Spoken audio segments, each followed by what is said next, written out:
I'm sorry, can you repeat that? Do you believe in ghosts? What kind of ghost? You mean something haunting a person or place or... Ghosts in general. Do you believe in them? If I said I didn't, what do you care? Well, there's stories about a pink flame. The brightness and chaos this specter has caused has been noticed throughout different times and different worlds. That sounds too crazy to be a real thing. I mean, different worlds, different times. This sounds like a bunch of crazy talk. The funny thing is, I said the same thing. That was until she showed me this.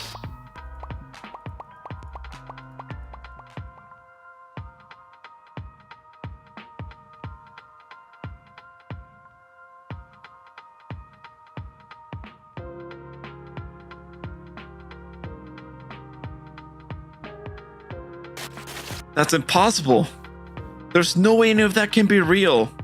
I've heard rumors happening, but this can't be real. Like I said before, I thought the same thing until she showed it to me. Wait, she? Who is she?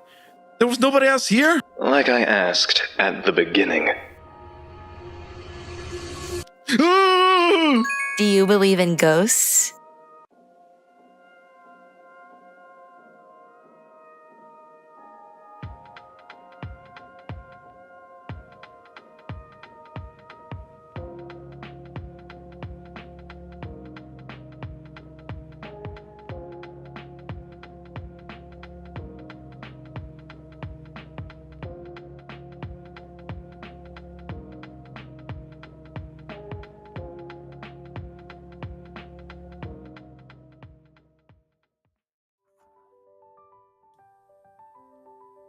Konyana! Hello, everyone! I'm here with Starlight! Welcome, everyone! Hello, hello! Hello, hello! Yeah! Oh, yeah. Go ahead. I'll let Starlight introduce herself first, and then we'll get into the collab and everything. Go for it. Alright. Hello, everyone. So, my name is Starlight. I am a prismatic kitsune, and I am a fellow founding streamer with Ayana. Yeah!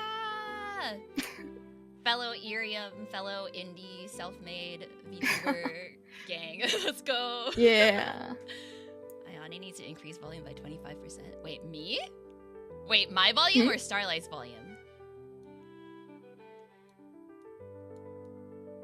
I can increase. Of course, we gotta start with a little bit of scuff and adjustments. Flower, diamond, bloom. My own volume? Heck yeah. Really? Am I quiet? You sound okay on my end, but it might be a Discord thing. Hello? I'm like, I didn't change any settings from last time I streamed. Slightly quiet. Let me turn up the gain, maybe? How's that? Hello, hello, testing. Am I loud enough?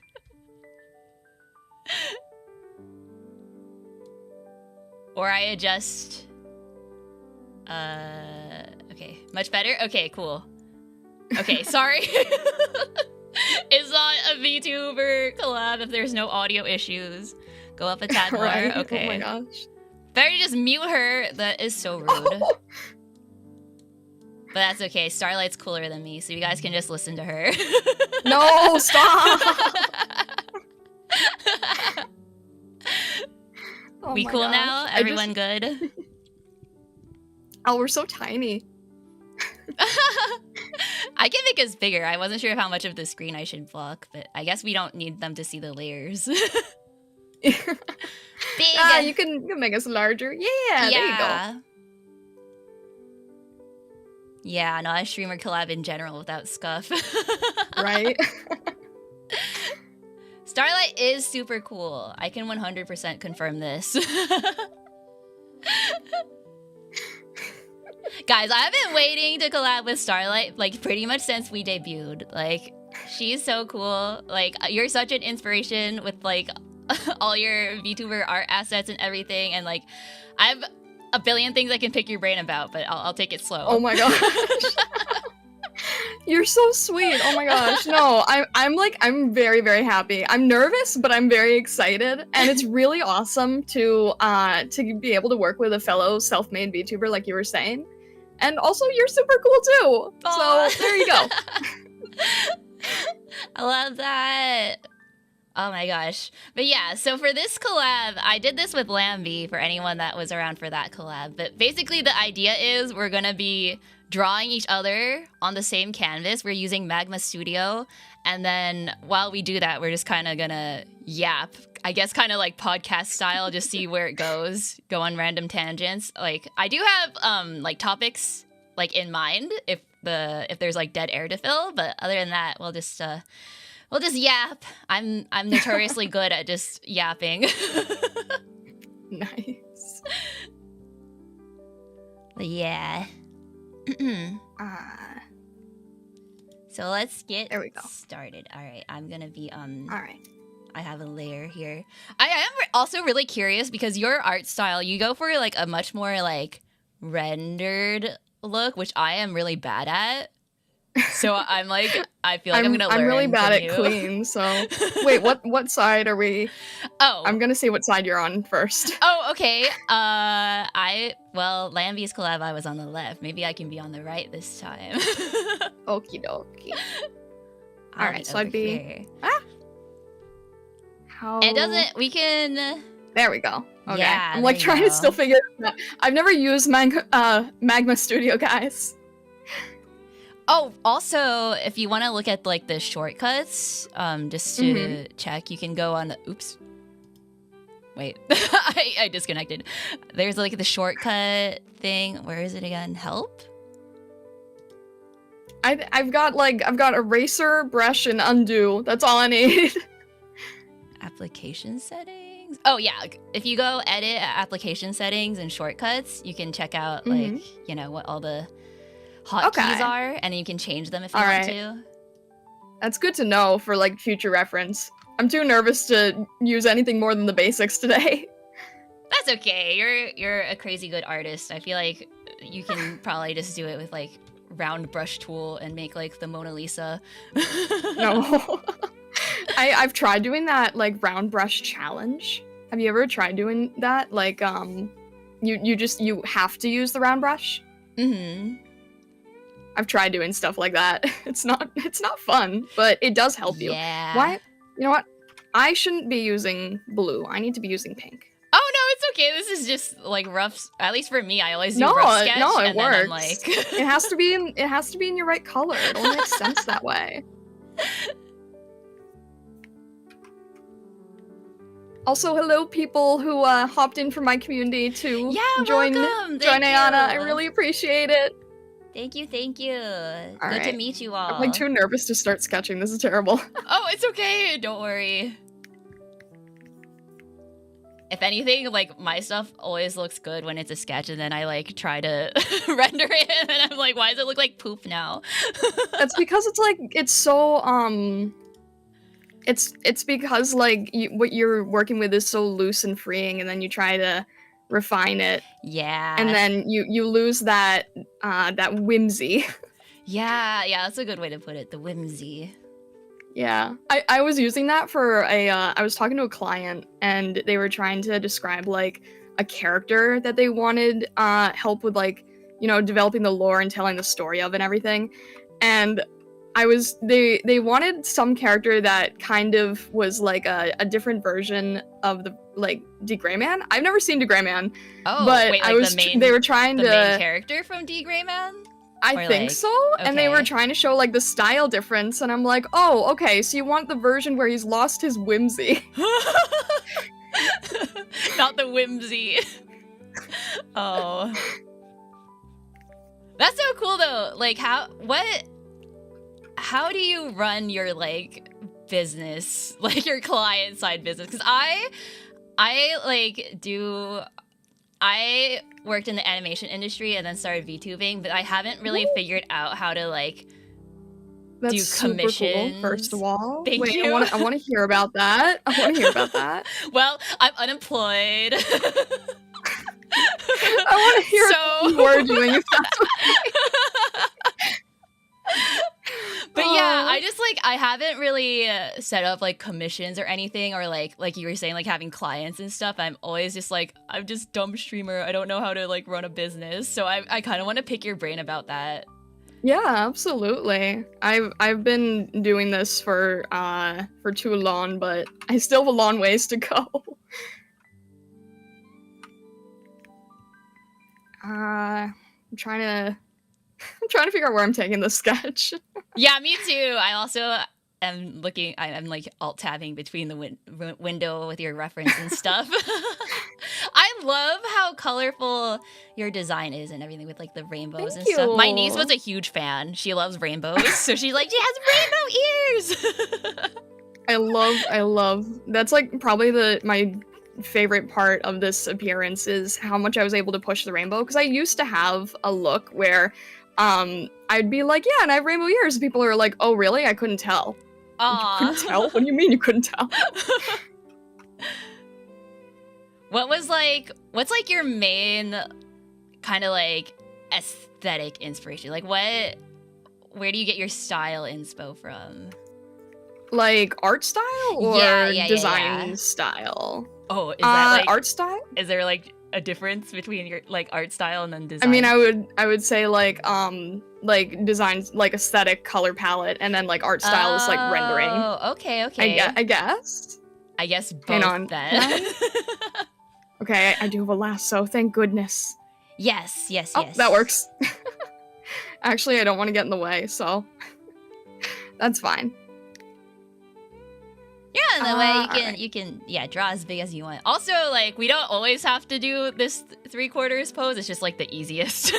It is just because like I'm trying to figure out life as we know it right now. Yeah. I feel Wait. you. Okay, so you have to. Is this it? No, I don't want to fit on screen. I just want to. Okay, move. No. Do I just need to? There we go. I just wanted to give you a little bit more of your armor. Oh. But like, okay, so aesthetic reference or rendering reference? Aesthetic reference is really like mainly nature and magic type stuff. So, you know, stars, crystals, rainbow, that kind of stuff. A lot of people say that they think I'm very like My Little Pony themed. Which I mean, I also it's not kind of entirely wrong. Yeah, I had that vibe a little bit. I was like, is it inspired by Like, that? I'll take that. I'll take that. I would say that my look and aesthetic kind of came before My Little Pony, but then when it came out, I was like, oh, this is very fitting. I will be very inspired by this. That's cute though. Because like I still had like the iridescent crystals and everything before they did like the Crystal Empire stuff.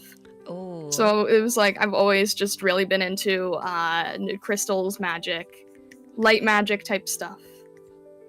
Yeah, because you're a prismatic kitsune, right? That's so cool. Mhm. And you have I used like to just like yeah.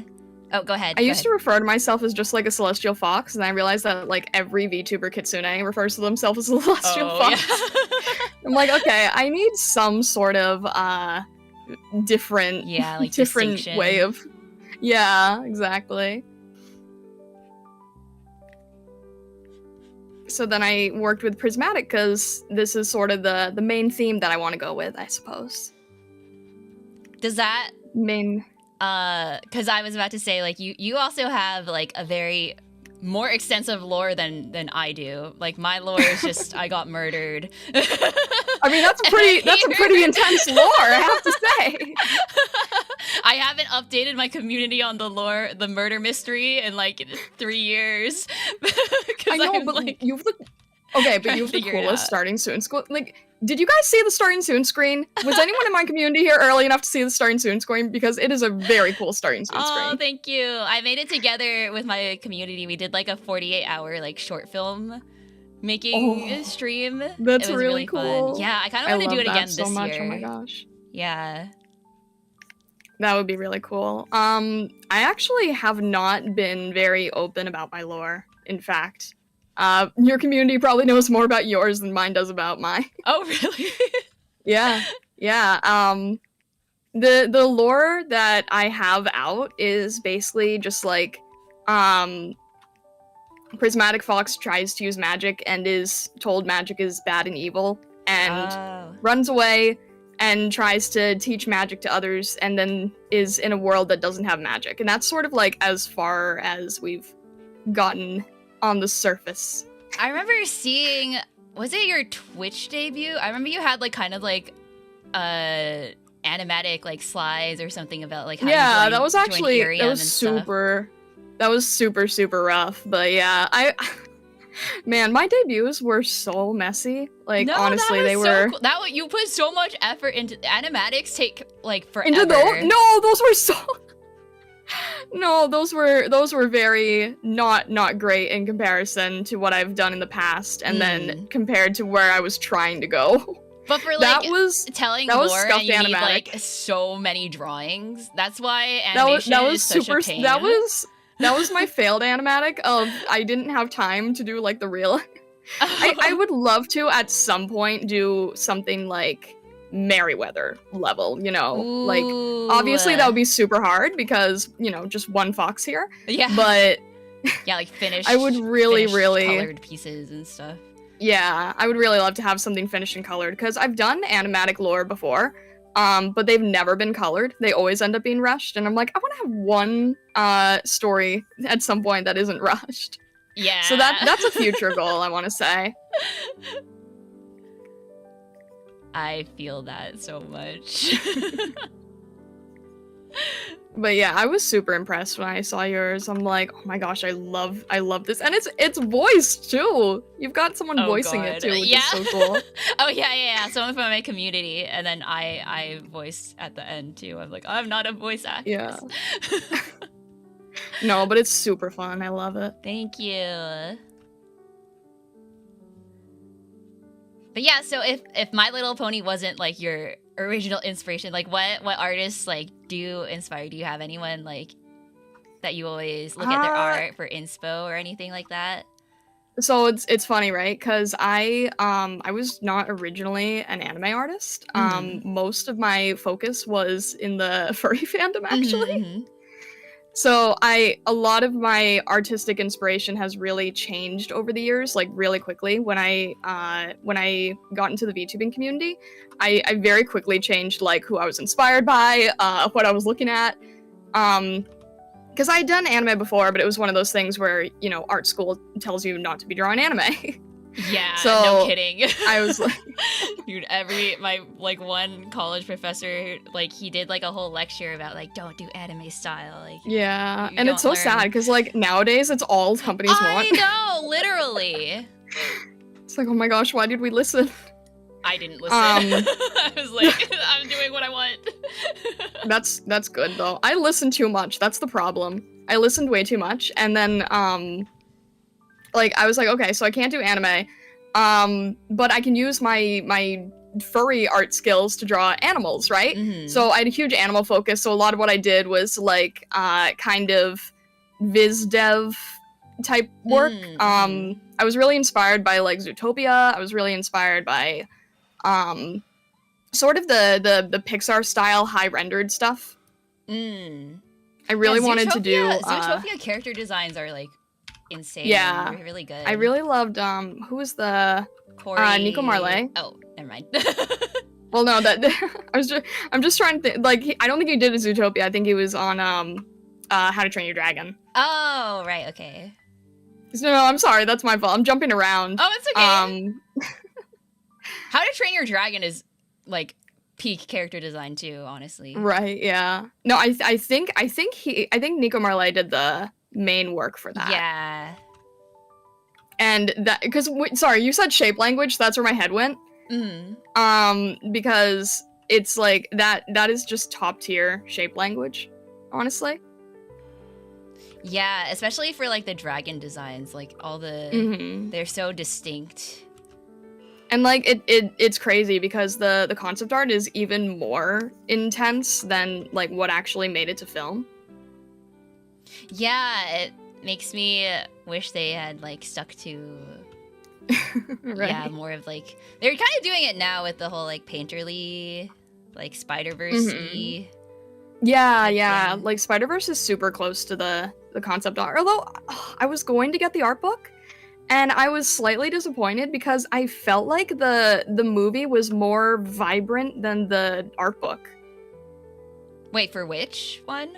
for Spider-Verse. Oh, yeah, kind of. Like, I feel like, yeah, once you translate something to 3D, you always like kind of lose a little bit of the charm. I mean, I guess they could punch it up, but like the movie felt really, really vibrant. I don't know, probably a lot of chromatic aberration. Yeah, for sure. But when I saw the art book, I'm like, oh, the work is so good, but it's not as colorful.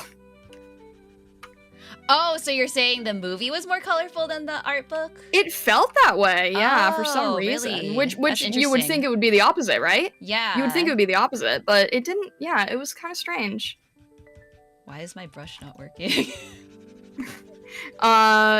You might just have to hit Oh the wait, brush again. I had don't know. like a little thing selected. Oh, The that selection yeah. tool. That was my bad. Your Anyway. tiny little microscopic selection.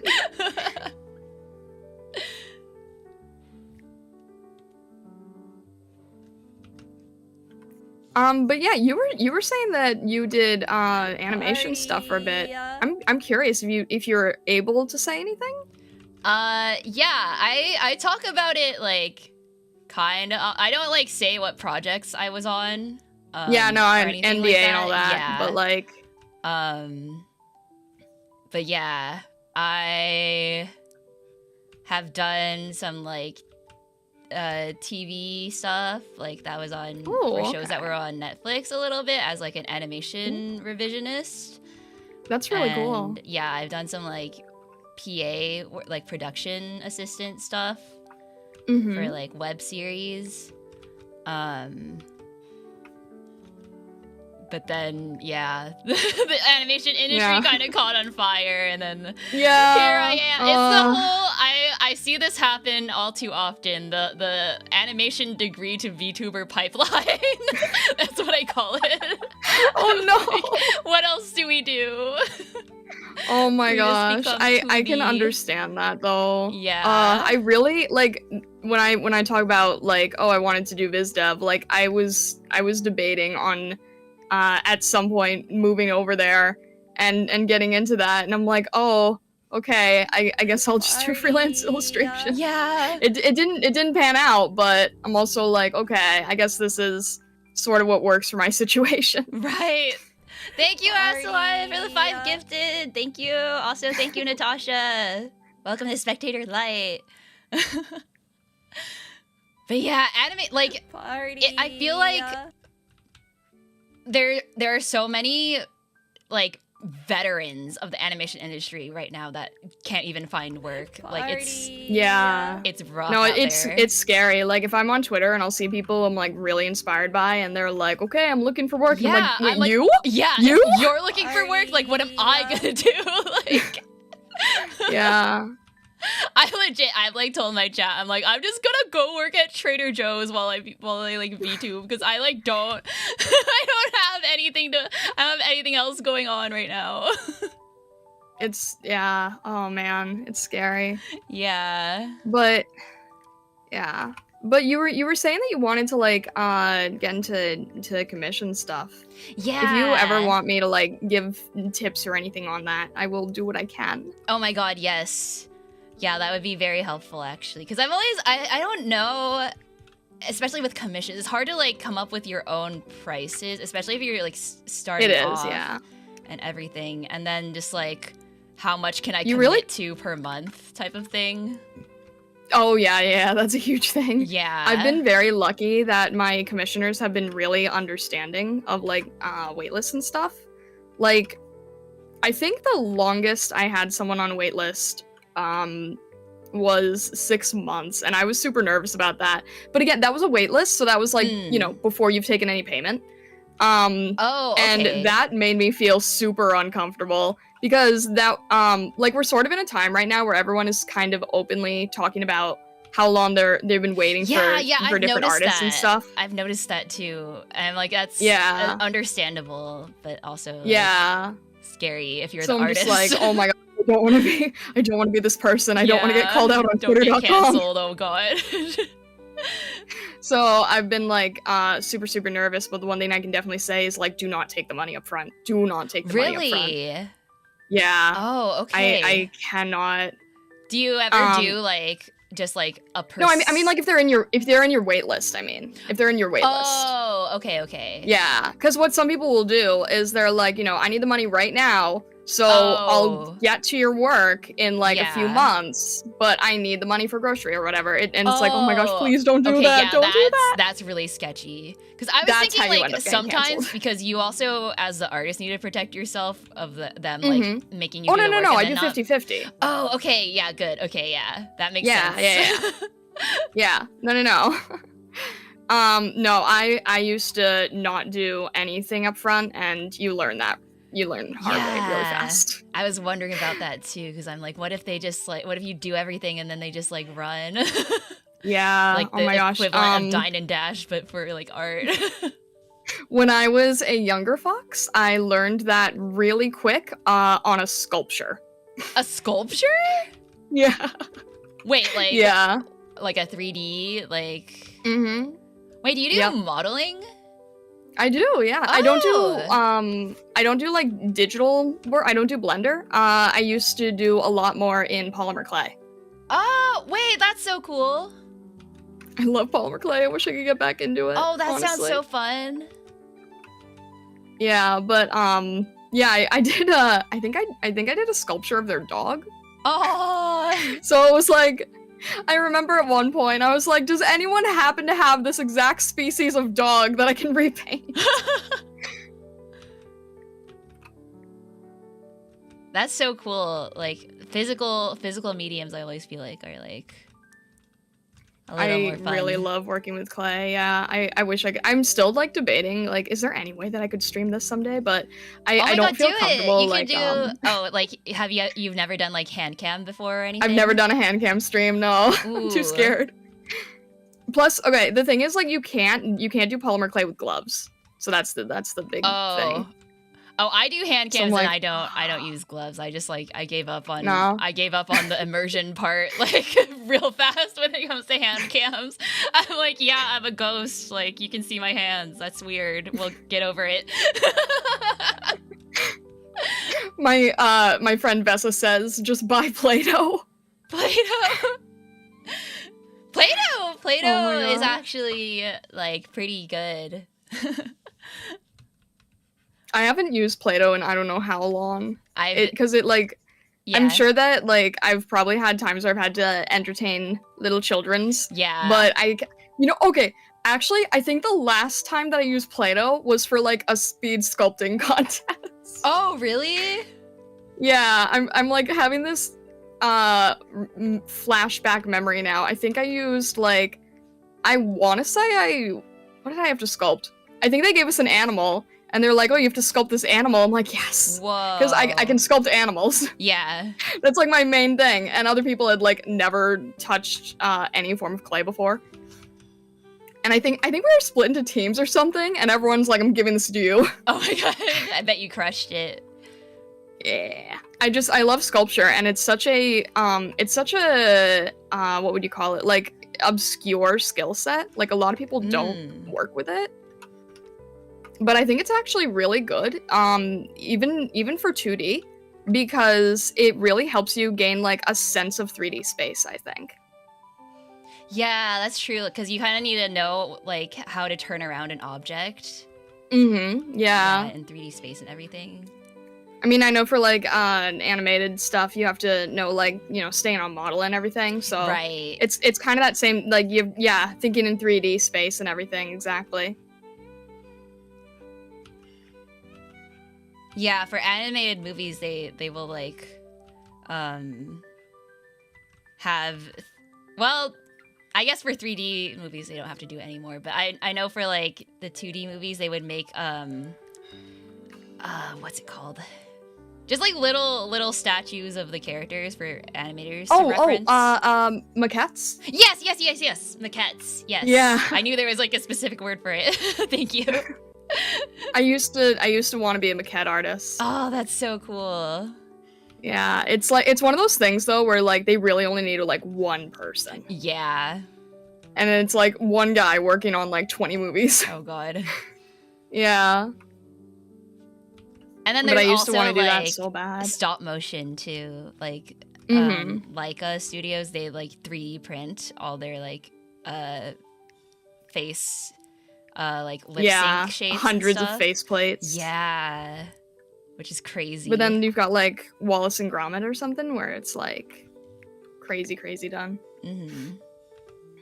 Yeah, man, I really love the maquettes that they would do for older Disney movies because they were so expressive. And you know, it's funny. I went to Disney once and they had like all the concept art of Frozen, and it's so different, right? Like it's so different than what actually came out for the movie. Yeah. But they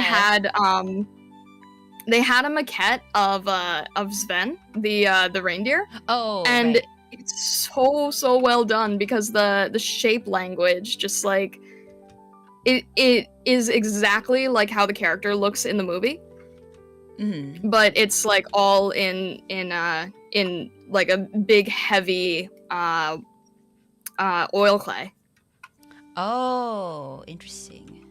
So they do Yeah, still it's they really do still cool. make them for like 3D movies. I then. think that was like the last time I've seen it, but Yeah. I don't know if they're still doing it. I think nowadays, if I'm being honest, it wouldn't shock me if like for the newer movies, they just have them because they can. Yeah. Like, I'm sure it helps. I'm sure it helps. But I think it's also like, this would work really well if we have to do a showcase. Yeah, that's We'll just true. have like this really nice maquette here. Yeah, and then they could sell it for like thousands of dollars or something. Yeah. Yeah, exactly. So I think there's part of it where it's like, this just looks really nice in a collection. Yeah. Yeah, you know some Frozen super fan is gonna snatch that up. Right, yeah.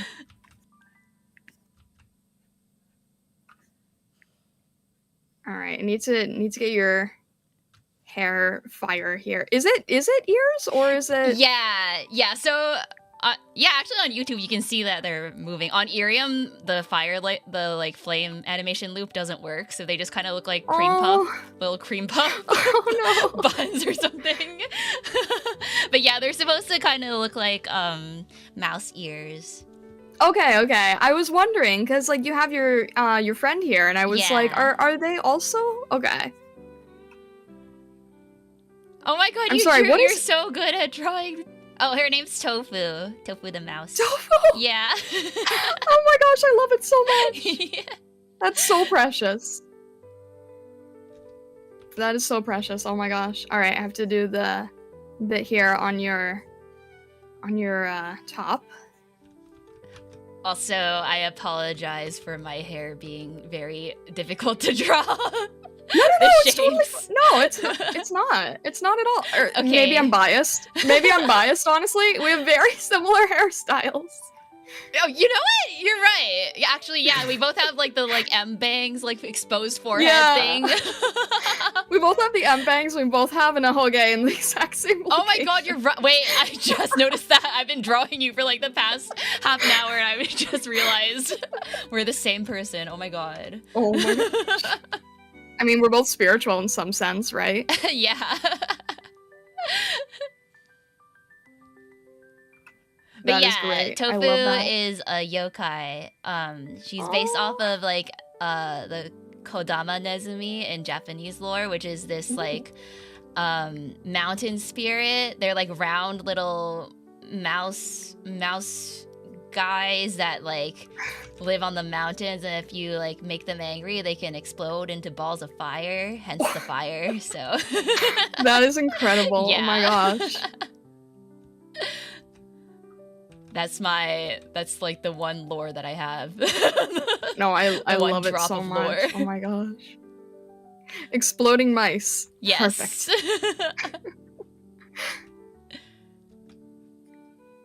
All right, I need to get your. I'm like squeezing the bottom here with the canvas space. Oh, we can shrink it more or No. It's fine. It's fine. okay. I also it's all good. I started drawing big, so that's my fault. All good. It is all good. I'm having fun, honestly. Yay! Me too. This is great. My community members are getting violent in chat. Oh, hey, Senko. Don't be violent. This is a very, very wholesome space.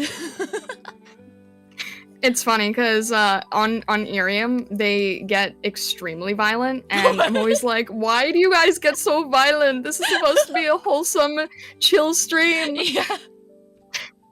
They're like, it's because it's wholesome and chill. No, yeah, I feel Like, how does that make any sense? Like me yesterday, I just like did a guerrilla like chatting stream, and I ended up just playing like meme songs for like an hour. And I'm like, why did you guys turn this into this? Like, I just wanted to chat before bed, and I'm listening to like Numa Numa. Oh my god.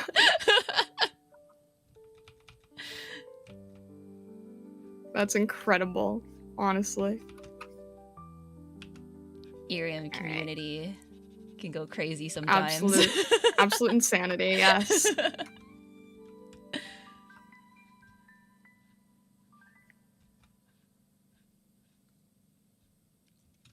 Stargazers are agents of chaos. Yeah, you guys are. My community is called Stargazers. What's yours? Oh, mine are spectators. Spectators. Yeah. Stargazers and spectators. That works so well. That's cute. I love it. My community is like represented by like magical bunnies. I think I've seen that yours are like little flames. Yeah, little flame dudes. I remember seeing your boarding pass campaign with the little bunnies. Yeah. Little bunny guys. Yeah. So cute. Thank you. I need to develop it more, make it so that people can form more of their own appearance. That's sort of what the campaign was like to do, but I need to refine it more because it was super rough for that. They made their like customized ones that like represent themselves. But yeah, I have it's not on screen right now, but I have like a text-to-speech mascot of my spectator flame dude. That, I love that. Yeah, that chat uses to harass me sometimes. I have like one Stargazer who's also text-to-speech, although she needs a little bit of an update. And the idea is basically that chat can speak through her, essentially. Like, imagine a bunch of little bunnies going up to a really large bunny and sort of relaying messages to me with the large bunny. Oh, that's adorable.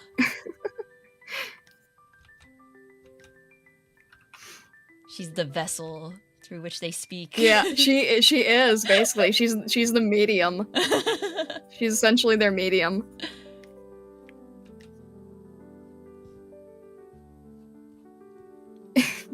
Yeah, and one of my community members made their Stargazer like part fish.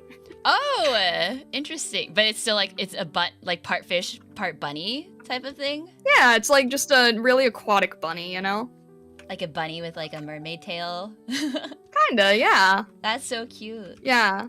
I wanted to be able to give like a lot of freedom in the design, but not go as far as like creating an entire Pokemon region. Yeah. Because I've done that, and then I had to scale it back, and I'm like, no, wait, none of this looks like a VTuber community. I now feel it just like looks like I'm trying to make a Pokemon game. Yeah. I feel like that could be cool too. I feel like you don't have to limit yourself to what's like normal VTuber stuff too. No, absolutely. My thing though is that I do a lot of branding and mascot work for people. Right. So it's like I kind of need to be a little closer to the VTuber meta. Oh, yeah, that makes sense. Yeah. I mean, if I just wanted to do whatever I want, yeah, I could absolutely just like create a Pokemon region. Yeah. But I'm trying to make something that's more like unified, I guess. I guess is the best way to say.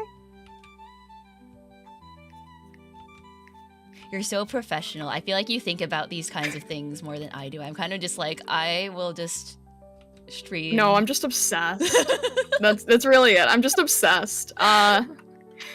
My community probably thinks I overthink the majority of it. No, I think I I want to think about that kind of thing more going forward, honestly. It's really fun, honestly. Yes, I think about these things very muchly. Exactly. Actually. Very muchly. It's just my it's like the passion side of me of VTubing for me, honestly. Is a lot of the branding, the visuals, the world building. Like that is what I enjoy about VTubing. Yeah, actually, like, what got you into it? Like, who's your Oshi? How did you like first? Who's my discover- Oshi? Yeah. So Oshi is Mori Calliope. Mm-hmm. And I feel like that's pretty standard, but No, yeah, same. She was also like the first VTuber I ever watched. like I knew about others, but they didn't really like stick in my head as like VTuber fully. Right. But Callie's music that specifically deals with like struggles of content creation, I related to that way too hard. Yeah.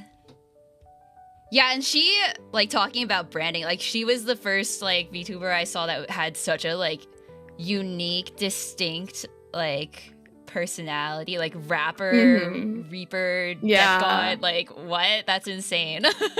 Rapper Reaper, but she plays into it so well. Like her content ties into it so seamlessly. Yeah. And she doesn't her whole like aesthetic so too. many. Yeah, so many VTubers kind of have like this really like it's the joke, right? VTubers make really, really intense, crazy lore, and then they just go play Minecraft. Like that's kind of the main joke, right? But then she kind of incorporates it into like everything that she does. Yeah. And I just find that super inspiring.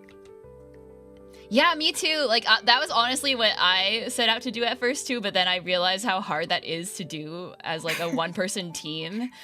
Yeah, no. It's like in terms of the one-person team thing, my main idea is like, okay, all these agencies and like Merryweather and all this stuff, and they can do all these crazy, amazing things. What's the poor man's version? Yeah, that's what we need to do.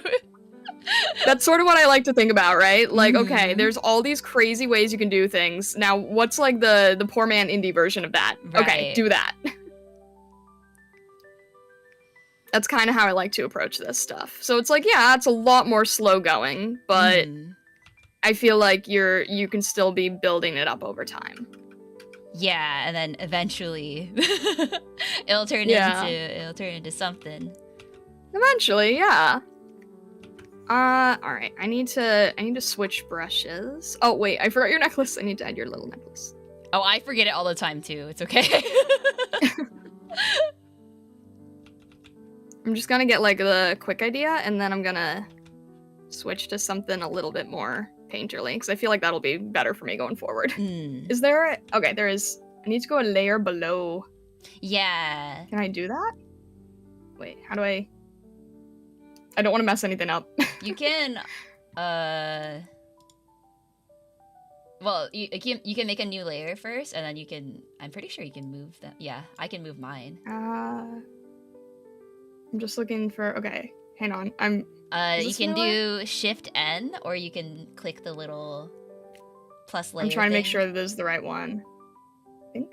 Okay, good. Yeah, there you go. And then I can place it. Okay. I'm like, I can normally just like do that myself, but I'm just afraid to mess up the collaborative canvas. Oh no, it's okay. You can anything you do, we can always undo. So it's very that's fair. Yeah, very intuitive. All right. Let me see if I have. Okay, good. We're cooking with gas. All right.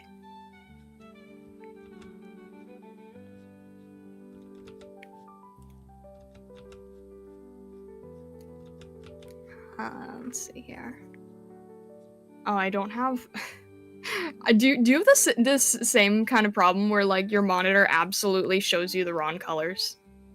Oh my god, yeah, and like I always when I do art and stuff, anything that's like painted or anything like that, like I have to look at it on my Cintiq, I have to look at it on my like, iPad screen, and then I have to look at it on my phone. I have to look at it on like all of them and be like, does this look consistent enough? Does it look somewhat acceptable? Yeah.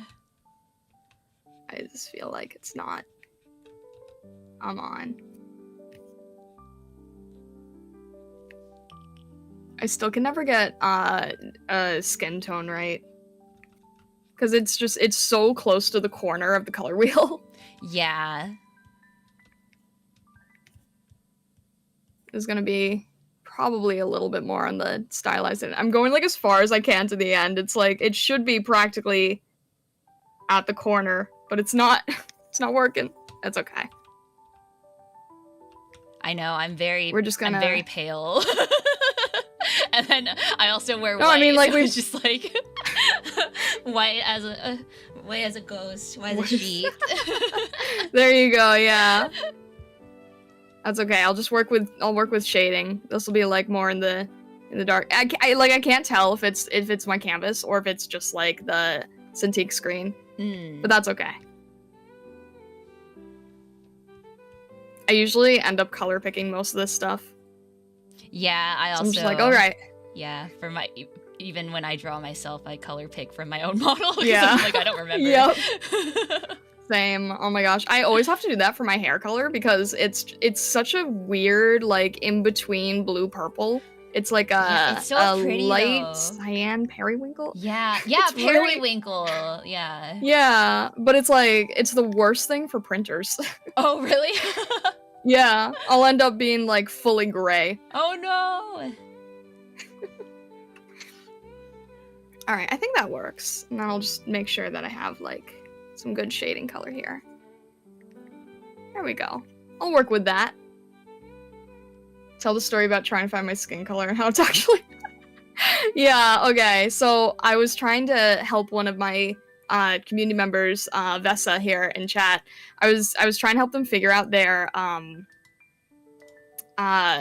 skin tone, and they have a Vroid model.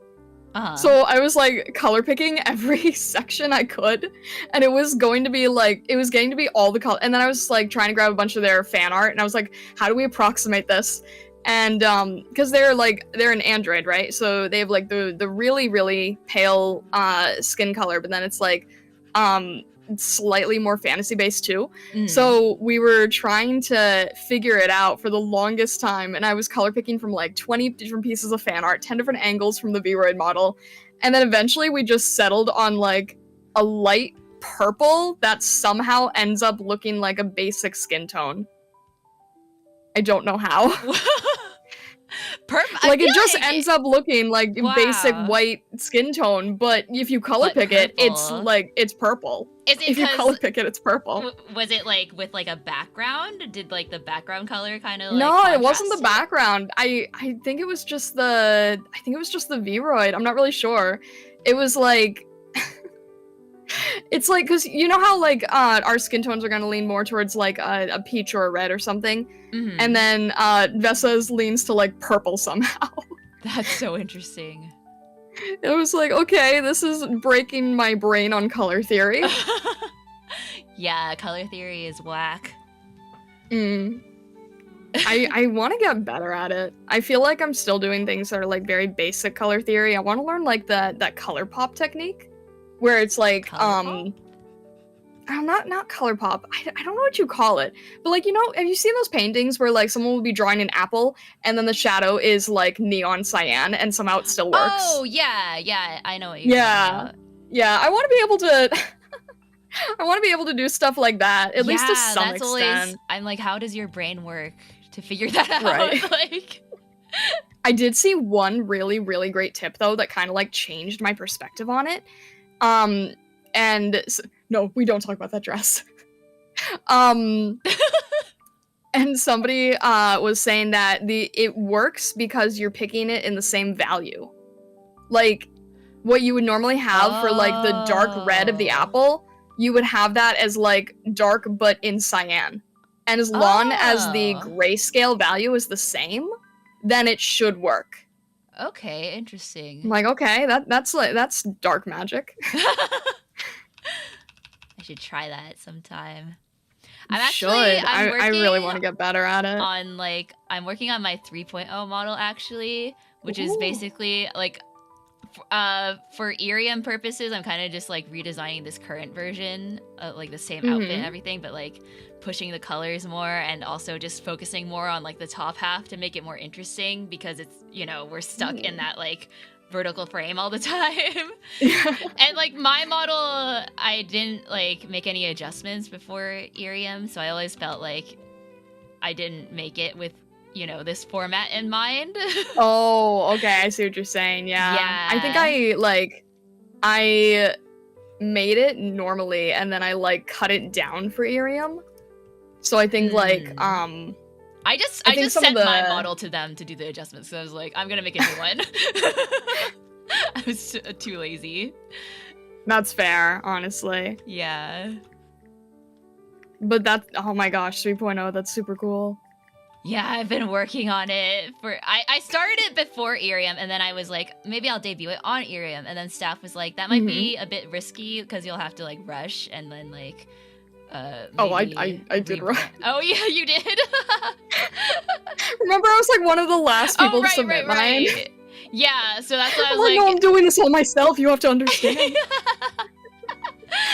That's why I was like, I'll just debut normally, and I can like keep this consistent image for a while because if I rebranded, then it would like everything would look different. Yeah, no, that definitely made, like, for me, I was previously PNG, so it like wasn't gonna work otherwise. Yeah. But yeah, now I'm like, I can take my time with it. Yeah, but don't rush it. Don't be like me. Don't rush it. It's not worth it. I have the opposite problem. I've been working on it for so long, and I just like don't finish anything that I start. No, I understand that. I can definitely understand that, honestly. I think for me, like, because I have a slight redesign, right? Like, I was PNG and then I moved to Live 2D, but my outfit changed like completely. But the outfit, like, the rest of me, the most recognizable side of me is basically the same. But the outfit, I spent like 6 months redesigning just the outfit. Wow. No, but like, especially with VTuber design, it's like so important to like land on something you're happy with because you're stuck with it for your brand. That's exactly what I was saying, right? I was like, no, I'm gonna spend all my time on the visuals of the outfit, because that's the most recognizable part, right? Like, I mean, aside from your face. That's the first thing people see, so it has to be like... Yeah, and I'm like, I have to be known for this the way that I want it. So I was like, I'm gonna make this in such a way that I won't want to redo this for like at least 2 years. Oh, yeah. But yeah, it was very, very it was very time consuming, went through a bunch of different changes. Oh my god. So relatable. And that's why it was taking me so long. But then the actual like model work was like your standard 1 month. Yeah, because then it's just like, oh, XYZ movement, the whole shebang. Yeah, exactly. Pretty straightforward. But yeah, I was working on my 3.0 stream. I spent like 4 hours like working on the eyes, and then I just like went back to the way I just like had them before, because I was trying to make them all like fancier and like, you know, cooler, and then it didn't look like me or my style anymore. I understand that. And then I pretty much just reverted to how I had it before. I'm like, well, at least I know what I don't want. It's important to go through that, right? Yeah. It's very important to go through that, to like, I did a lot of that where I was like, okay, this doesn't work, this doesn't work, this doesn't work. But now I know that it doesn't work. Yeah. And it's better than settling and then being like, oh no, I want to rebrand again. I know. Because I was like, I'm rebranding because I already didn't like how this one is turns out on IRIAM. So I'm like, I want to... Yeah. And since I'm rebranding, I want to like make it even better. But then it's also like a bit of pressure on myself to be like, oh, it has to be like really good if I'm going to put all this effort into... It has to be perfect. Yeah. If I'm gonna rebrand, it's one of those things that like you have to take your time on, so that you won't want to redo it in the future when you don't have time. Yeah, exactly. So I definitely know where you're coming from. I get that. I feel like we can relate to each other so much with this kind of thing. A little bit, yeah. Like, oh yeah, we kind of have similar hairstyles. Oh yeah, we kind of have similar fan names. Oh yeah.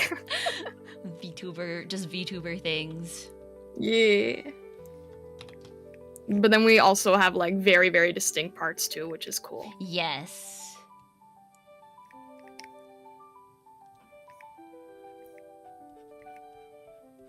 Let's see. All right, let's make this a little darker.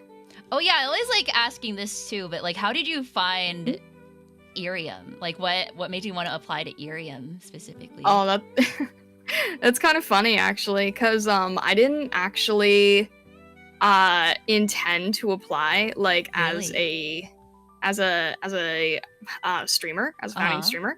I originally reached out to them because I was like, hey, I noticed that IRIAM's mobile thing, and I do backgrounds for mobile streaming, mobile VTube, because I did like these overlay designs that were holiday specific. So I had like one for Halloween, and I had one for the winter, and it would say like, you know, Happy Halloween or Season's Greetings or whatever. Mhm.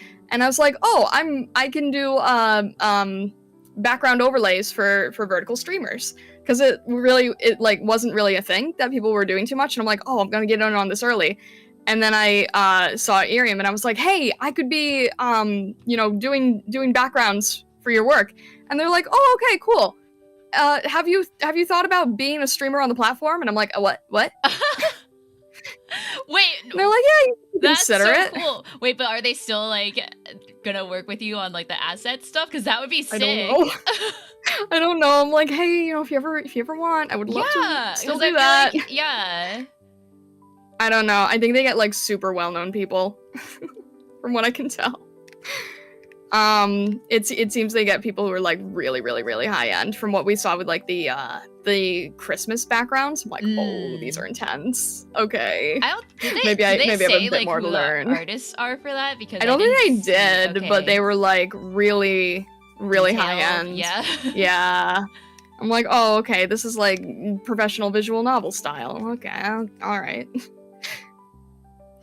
I'm still hoping for like one day they'll let us add our own like emotes Right? and gifts and Yeah, stuff, like custom. I please. feel like Oh that'd my be gosh. so cute. I really need that. Yeah, for sure. But yeah, they were like, yeah, you know, you should consider it. And they're like, I was like, oh, okay. So they sort of gave like the rundown of what it was.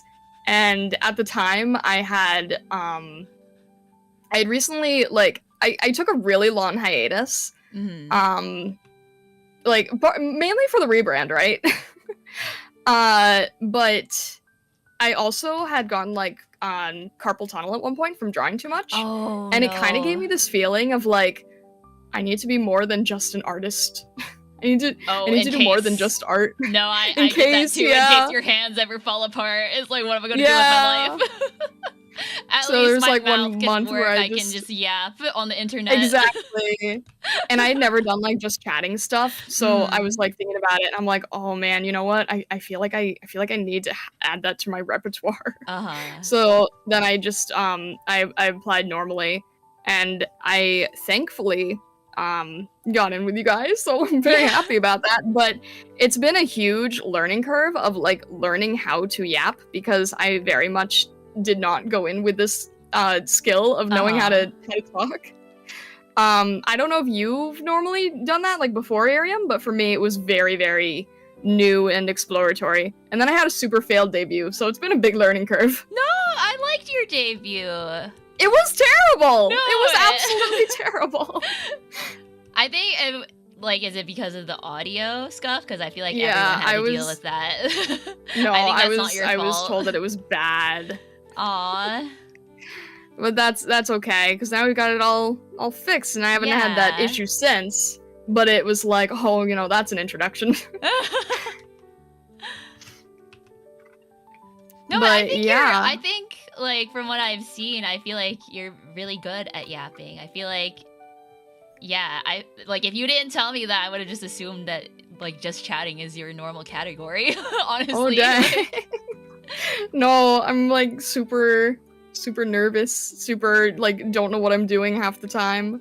I'm very new to just chatting, but then like when I was thinking like, okay, I need to pivot, I was like, I need to do just chatting, and I need to start learning gaming. Like, before this, I had only ever done art streams. Only art streams.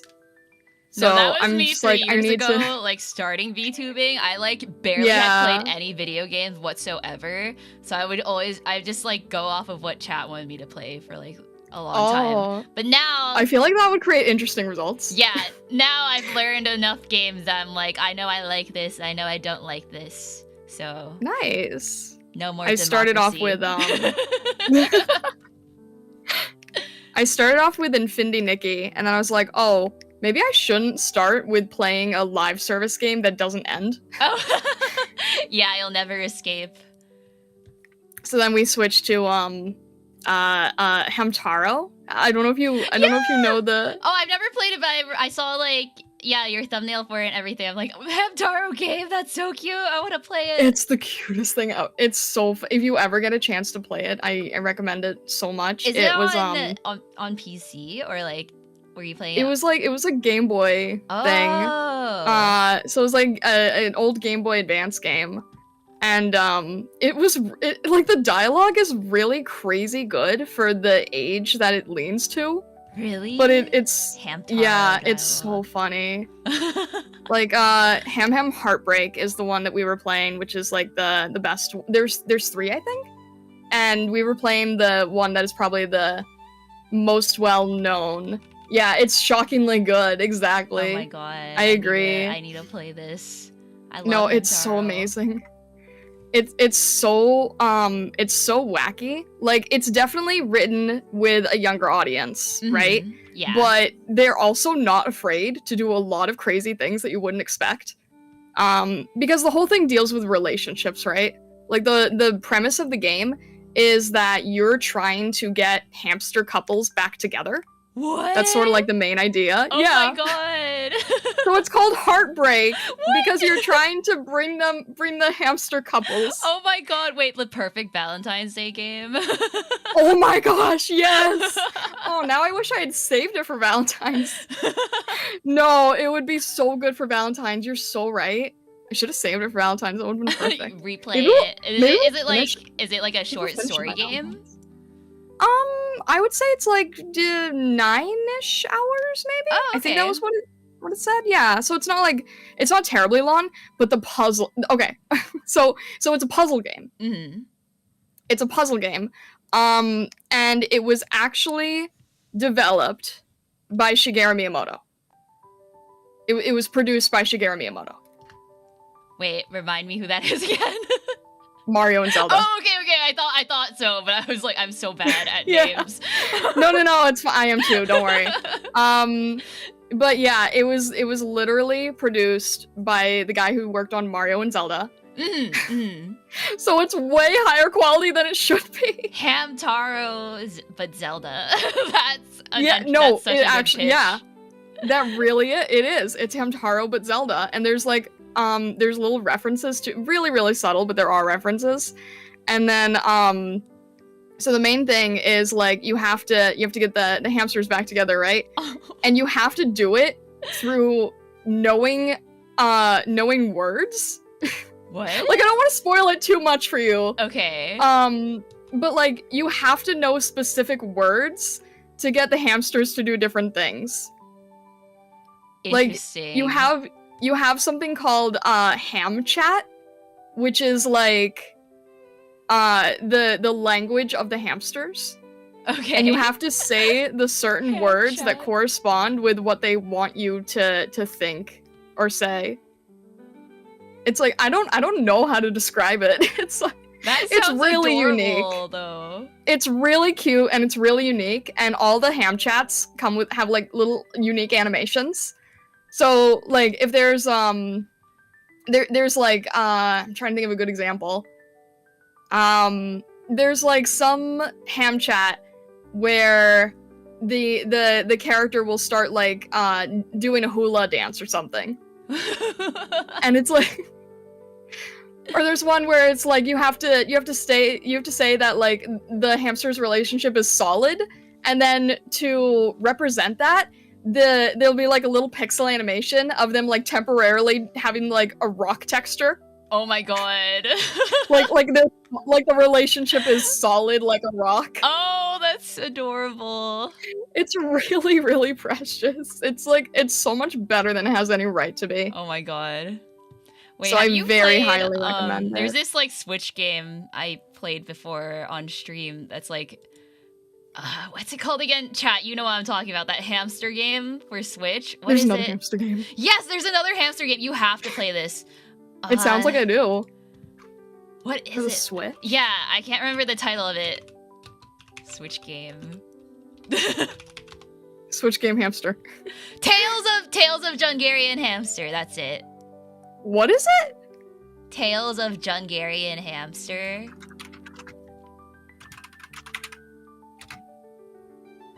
It's like For a second, I thought this was like a psychology thing. no, What? no. It's kind of like I guess like Nintendogs but hamsters a little bit. Oh, okay. Yeah, I played like pets hamsters at one point. yeah, but you can like raise a bunch of hamsters and they can do like fun tricks and stuff, and you can like Oh, that sounds breed adorable. them. And like make different breeds of hamster. That sounds cute. Yeah, it's really cute. And they do like really silly animations, like they can ride skateboards and like play ukulele and Aw, stuff. I love it. Oh my Yeah. gosh, I love that. It's so cute. I'll definitely have to check that out, yeah. Yeah. More hamster games. More hamster games. This one is like, it is technically a hamster game, but like it could be anything. It could be replaced by anything, you know? Mm. Like, it is technically hamsters, but it's its own weird thing. Yeah, its own Hamtaro thing. It is. Like, Hamtaro is a hamster, but it's like, it's more anime than anything. Mm. But yeah, I very much recommend Ham Ham Heartbreak. You would have a lot of fun with it, I think. And it's really, really, I don't know if you like doing this, but like for me, the way that I like to approach games is like I am part of the game. Like I'm not really experiencing it as Starlight. I'm like experiencing it as Hamtaro. Oh. If that makes sense. Oh, That's kind of how I like to interesting. approach things. That's cute. Like sort of like bridging the fantasy immersion side of things, uh-huh. I guess. So Wait, it's so like you you can said- very much Oh, go ahead. you can very much sort of like get in tune with these characters. Ham Ham Heartbreak. You said it's for Game Boy. Are you like streaming it from your Game Boy? I'm doing like Like game emulation, but I capture? have the physical cartridge. Oh, I see. Mm. I'm not big brain enough to figure that out. That's okay. I can help you later if you'd like, but yeah. I'll just watch your playthrough. I want to see the ham heartbreak. We're almost like I want to say we're pretty close to the end. We actually just finished the part that would have like fit your theming. There's one area that's like a haunted mansion. Oh, really? Yeah. Wait, of like I'm ghost, telling you, it ghost goes hamsters? like way Yes. What? Yes. Wait, I need to Mhm. see this. Yeah. Oh my god, Wait, when where's are the- you streaming it next? I need to see that part. Tomorrow. Oh my god, okay, I'm gonna watch. If you're there in chat and if you say hi, I will go straight to that area and make the ghost hamster mad just so you can see the ghost hamster. Oh my god, I can't wait.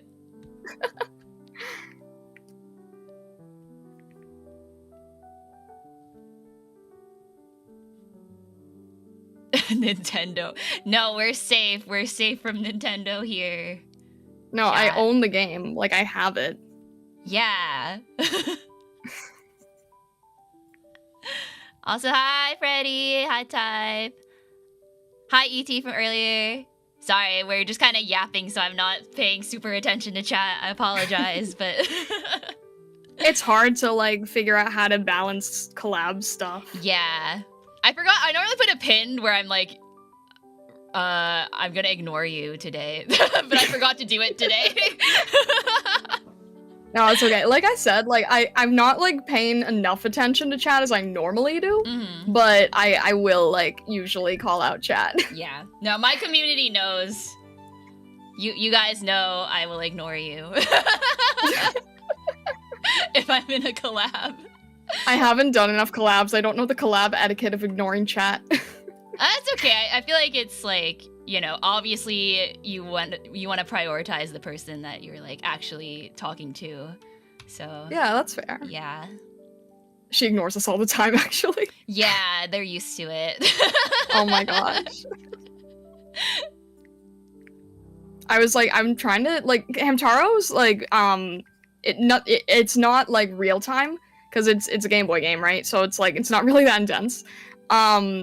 And I'm like, oh, this is great to like learn how to talk to chat while playing games. And then I'm like, oh, I'm gonna have to play things other than this game at some point, and I'm gonna have to learn how to balance talking to chat and playing like a real time thing. Yeah. And then people are like, no, you're just going to ignore chat. Yeah, it's you'll kind of learn that as you go too. It's really hard to depending on which game you play. Of course, there's like chill games where it's like, you know, you can kind of just like mindlessly go through it. But any game that requires you to like look at the screen for any like extended period of time, it's like gonna be impossible for your like eyes to look at both the screen and the chat.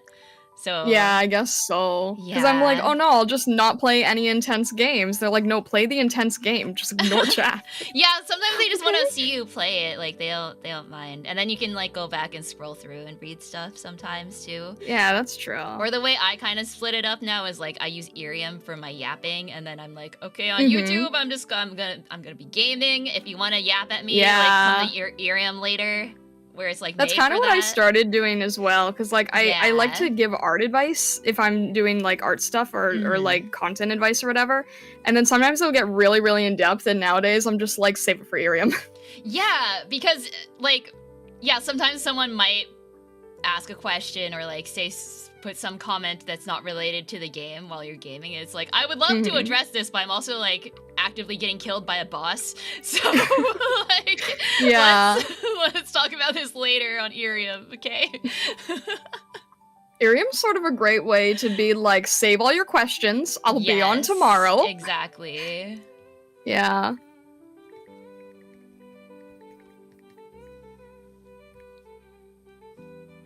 For legal purposes, Ayana doesn't ignore us all the time. I'm saying this so we don't get sued by Ayana's army of hell lawyers. You are the army of hell lawyers, Pi. Pi is my mod. Oh my gosh, I love it.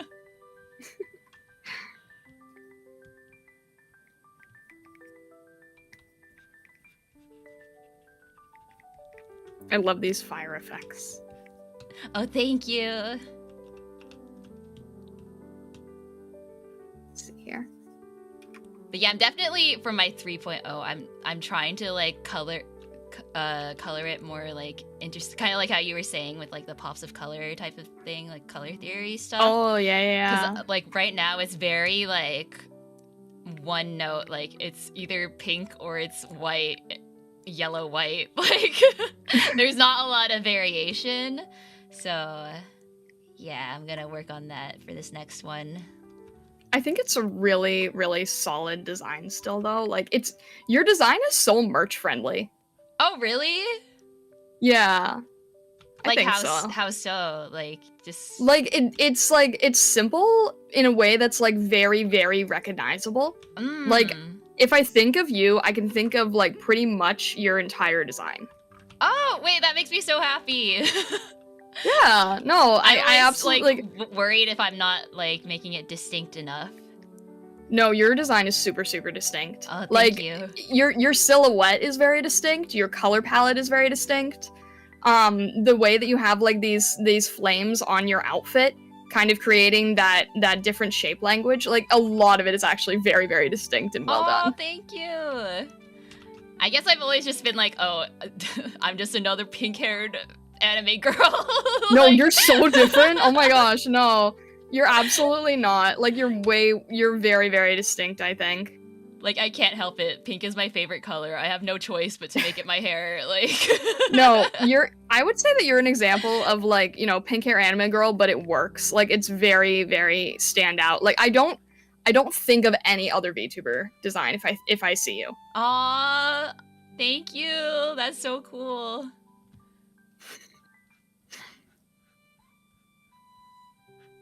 But yeah, I don't know. I feel like you and Tofu are both very merch friendly. Oh, thank you.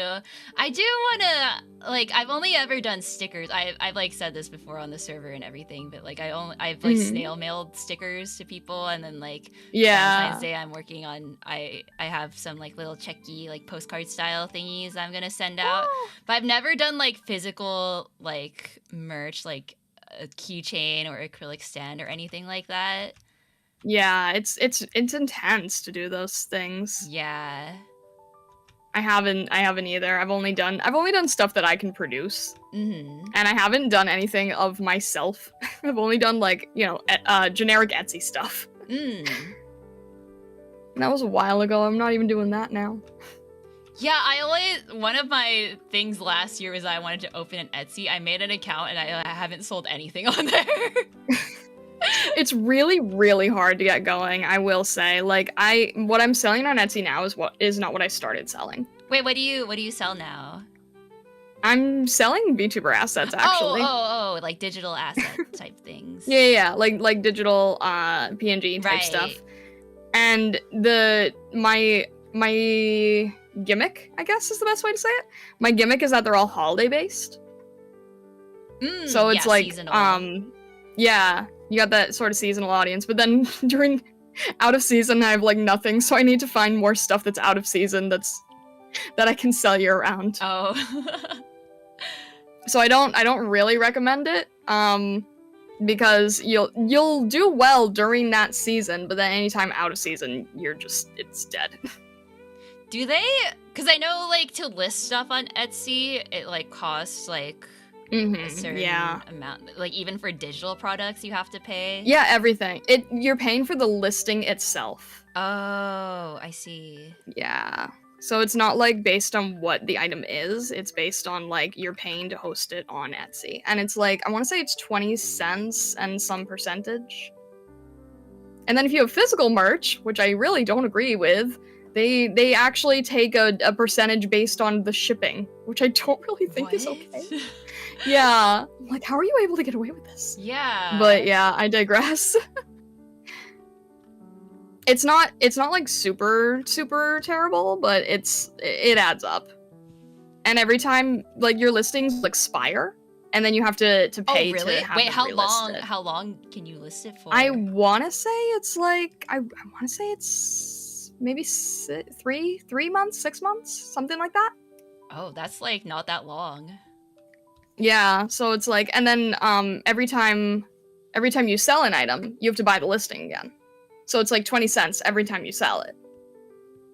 It can be a 20 lot. cents for the listing, but not like per item, right? Like you can have It like, is per item. Wait, per item? So like no, well, I mean like quantity. If you have like okay. 50 stickers, then you're paying 20 cents per sticker every time you sell a sticker? No. Okay. So I'm trying to remember how this works. I'm like it's really confusing. I like don't know anything. No, it's just really confusing, and they change the rules all the time. It's 20 cents to list, and then I think you can have multiple quantities. But then if you don't list multiple quantities, like if you just said, you know, quantity 1 or whatever, and then it has to renew, then I think you have to pay it again. And then if it doesn't sell, then you have to pay it again. Wow, okay. Yeah. Yeah, I've been using Big Cartel where annoying. they let you list like 5 things for free, and I have never listed more than 5, so I've just like I refuse to deal with that. You can like just like for your own personal merch, like stick with that. Yeah. Stick with that for now. It's just easier to deal with. I the reason like Etsy is just good if you have a lot of stuff and it's like it has discovery. Yeah. Like I'm not gonna be selling my personal merch on Etsy. I'm gonna get a 4th wall or something for that. Oh yeah, I was like looking into fourth wall and everything too, but I don't know. Yeah, what they're like. I know nothing minimum- about it. I'm just like, oh, this looks like a good idea. At Yeah, some I've point. seen a lot of people using it too. But yeah, the reason I Yeah. was looking into Etsy in the first place was because I also do like needle felting, so I was like, Ooh, it'd be kind of fun to sell like my needle felt stuff on there. But then I'd That'd have be to really deal cool. I'd have to deal with like shipping it to people and everything, and like shipping's the biggest pain in the shipping world. terrifies me. That's why I'm like, I'm only gonna snail mail stickers. Snail mail is easy. I can just stick it in an envelope and like send it off. I don't have to Honestly, worry. I don't blame you in the slightest. I only like shipping stickers. Yeah. Every time I have to ship like a button, or like the one time I did keychains, I was like, oh, and I have to calculate everything. Yeah, by like weight and everything, and then like. Oh, I hate God. it so much. Did I you have hate to it so like? much. Did you go to the post office and then like weigh it there, or like how did you? No, that? I do have a system where I can do it all in-house, Oh. but it's still extremely annoying. Yeah. Like, you can buy a scale for like $20. You don't need to go to a Mhm. post office. A lot of people don't know that. But A lot of then, people don't know that so you can do how a lot you of it on know, your own. Like, do you just slap more stamps on it based on the weight? Yeah. Kind of. Oh, okay. Pretty much. Well, no, you don't use stamps. You well, I mean, you can use stamps.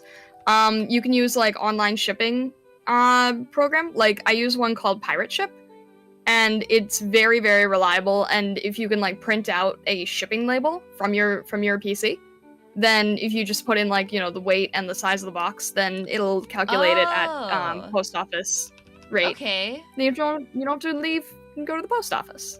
A lot Maybe easier I that way. will look into that. Yeah. I highly recommend Pirate Ship. It's just it's just very reliable. Wait, And let me Etsy write will that also down. sort of do their version of it. Yeah. Pirate ship. Pirate, like like our Yeah. Yeah.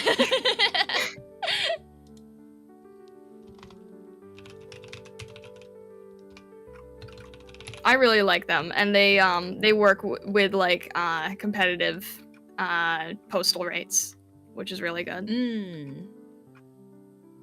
They actually have a very cute website. It's very pirate branded. It's fun. Oh, really? Wait, let me look at the Yeah. website. Yeah. It's very cute.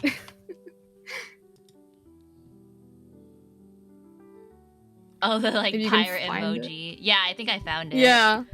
That's Yeah, so it's funny. very branded. It's like it's one of those companies where it's like, wow, you actually want to have fun with your business. Yeah, like the customer testimonials. There's like people dressed up as pirates. Like that's so cute. What? Oh It's my just god. really fun. It's like, wow, I like using you guys. You have fun Yeah, with this your makes me want to business. give them business. Right? It's like, wow, all according to plan.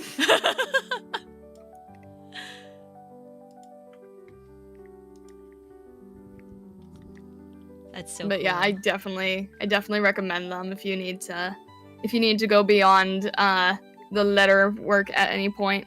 Mhm. I probably should. I do have like merch ambitions, but I'm just like I'm just one person. I don't know how to do all that. Yeah, I feel that.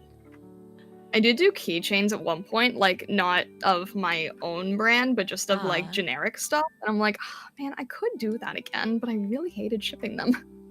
Yeah. That's why I haven't. Shipping is Yeah. terrifying. Oh my god. It is. It really is.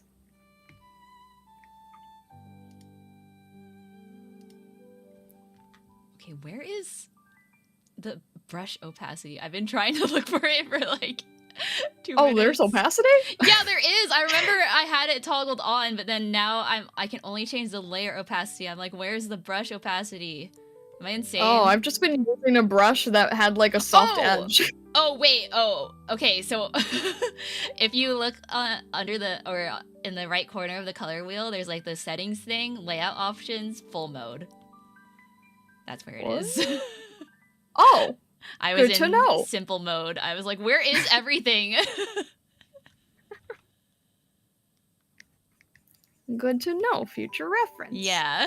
I'm probably gonna use this program more. Of like, this is, like I said, this is like my first time using it. I'm like, oh, you know, this is intuitive. This could be fun. You can actually like make events with this. Yeah. Like you can use it with your chat and stuff too. Like I've done a lot of different like art collabs with them before. Like we designed a T-shirt together using this. Oh, like, that's fun. That sounds super fun. Yeah, I definitely want to use this more. This is really fun. Yeah, you can just like send the link and then anyone can join. And you can even like natively in the browser you can do Discord calls too. Oh, and, like, okay. there's a chat. Interesting.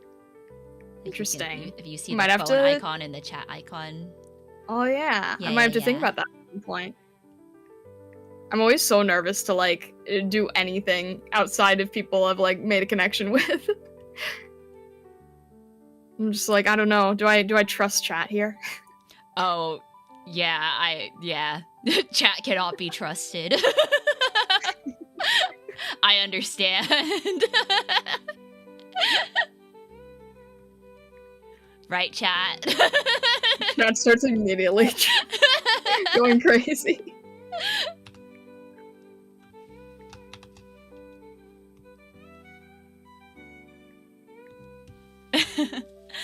Oh, bye, Natasha.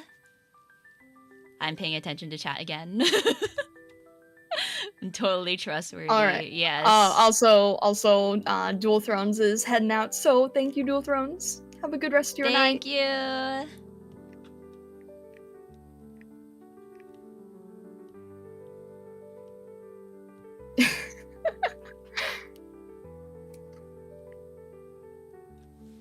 Yeah, I'm trying to figure out how to balance this. Not making people angry. Alright. I think I need to make that a little bit lighter. I love the color scheme of this fire so much because it's not like it's like pastel cute fire. I love it.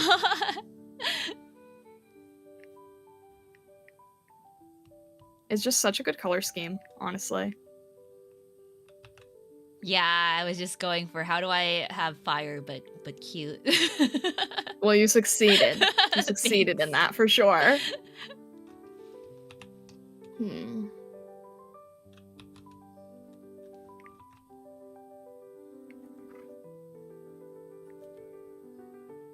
I'm trying to like very, very slightly play with trying to add like a tiny bit more color without going crazy. We'll see. I don't know.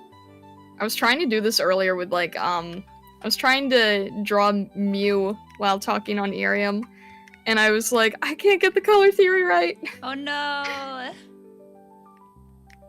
Trying to do it like very, very gently. Yeah, colors be hard.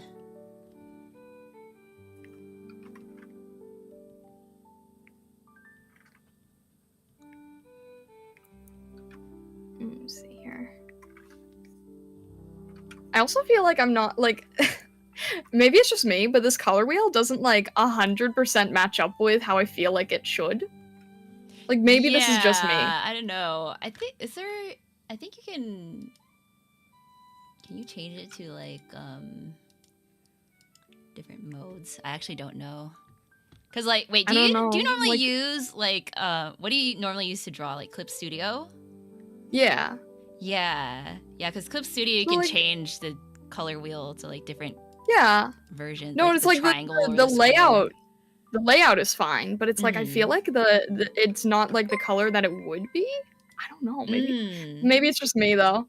Maybe it's just me.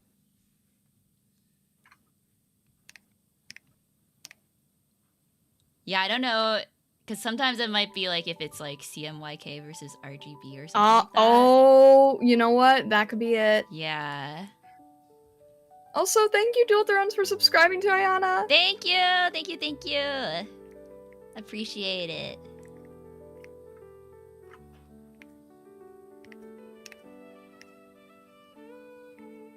Everyone, please go subscribe to Starlight too. You like multi-stream, right? Like do you? I do. Is one of them like your preferred platform where like you would like?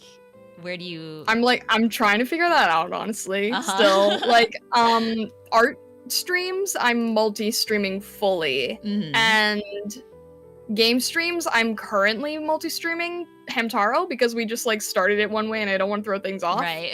And then in the future, what I will probably end up doing is mainly doing game streams on Twitch and then multi-streaming it to a VOD YouTube account.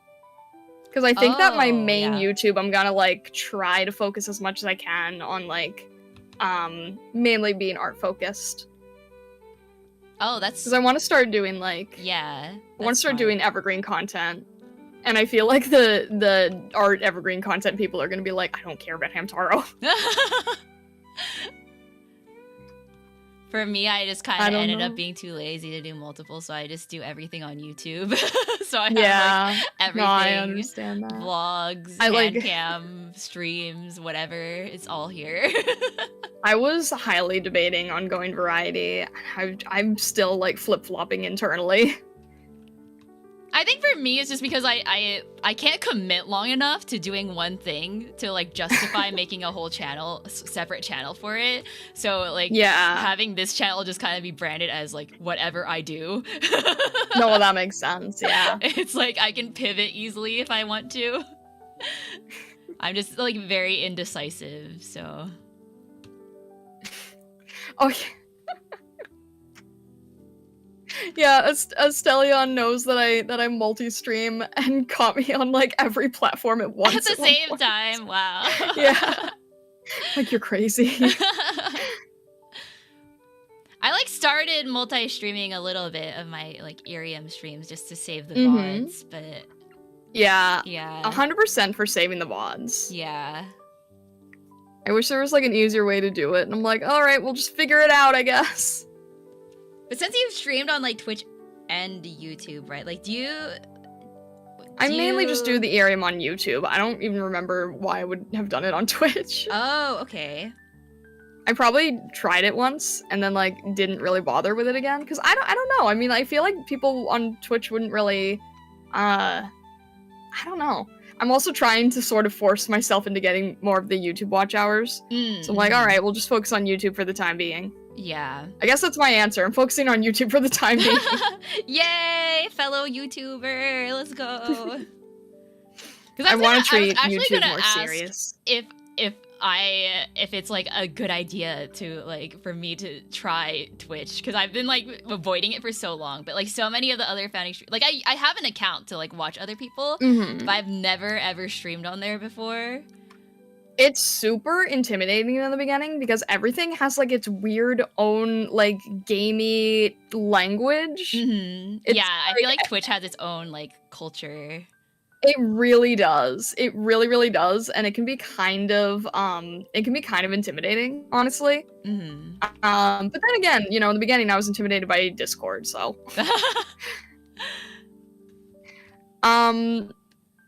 Twitch definitely has like a vibe. Read both?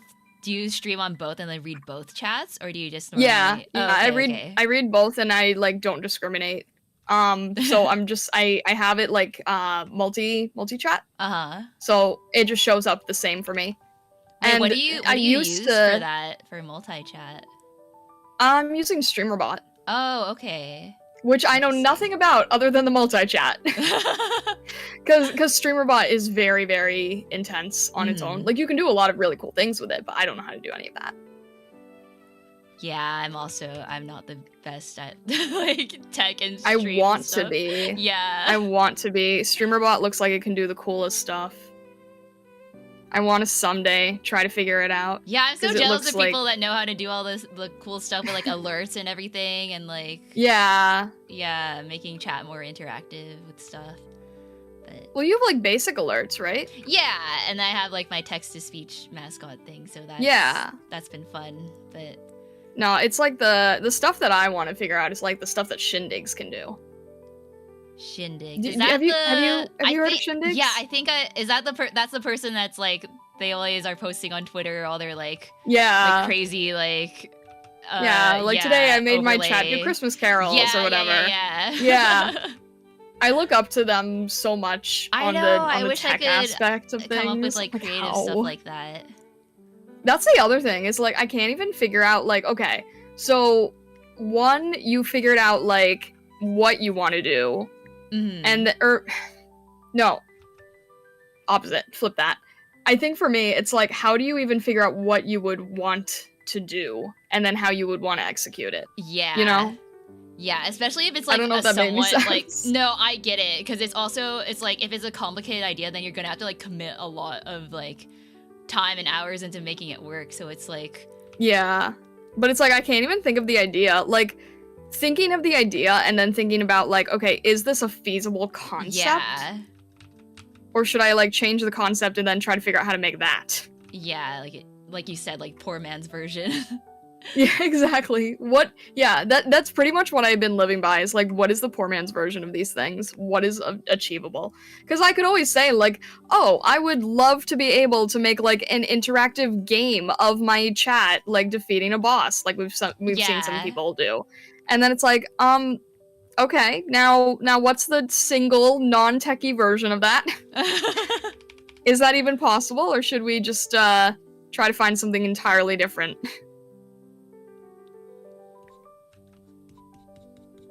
Yeah.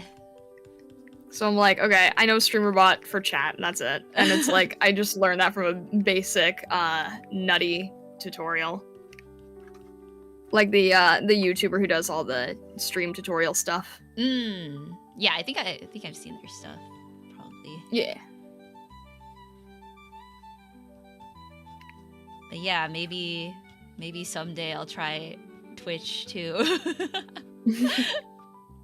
It definitely has like a vibe. I think my community prefers it, but I don't really know why. Really? Because I used to know why they preferred it.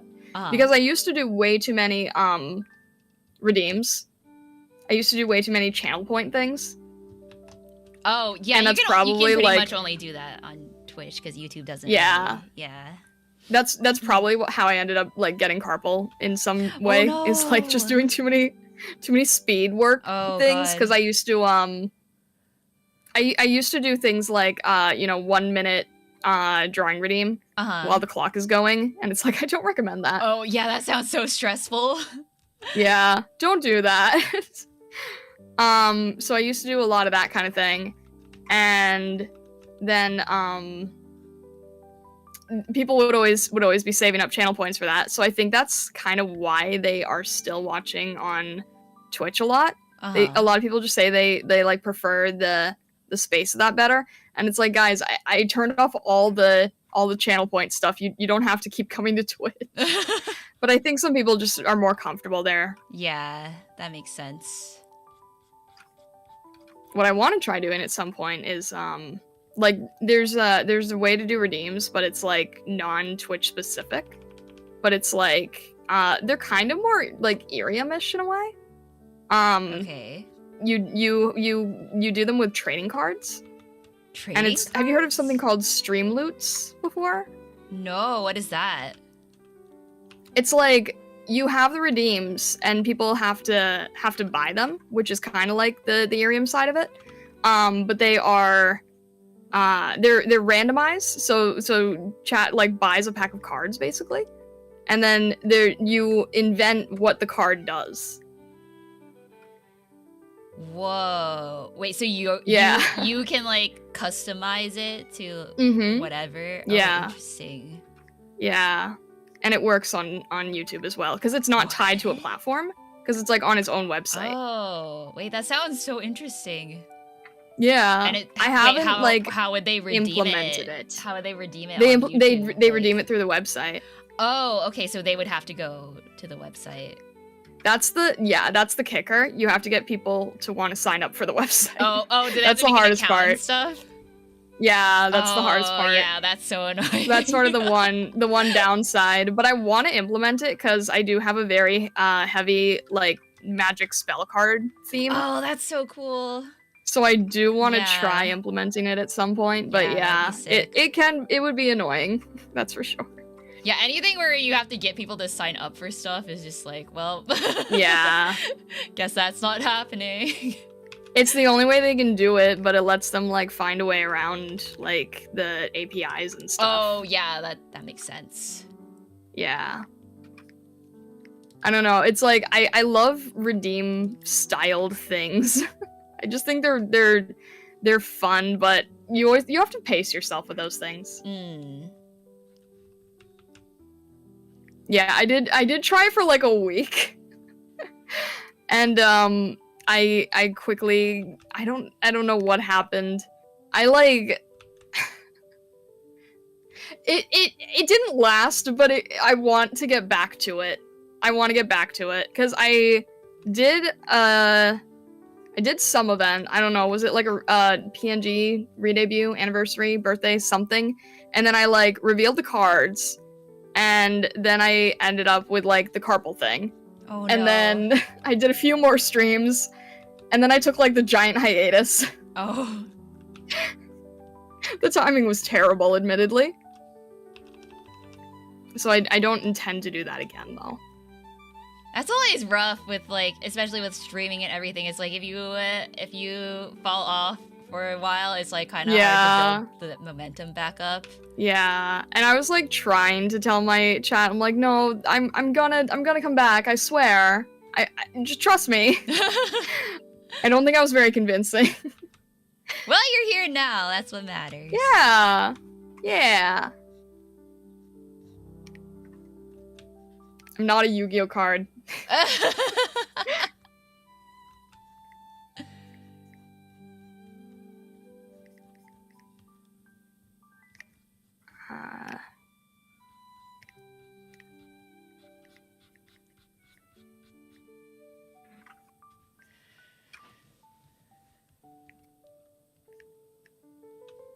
There we go. Need to lighten that up a little bit. So if you had like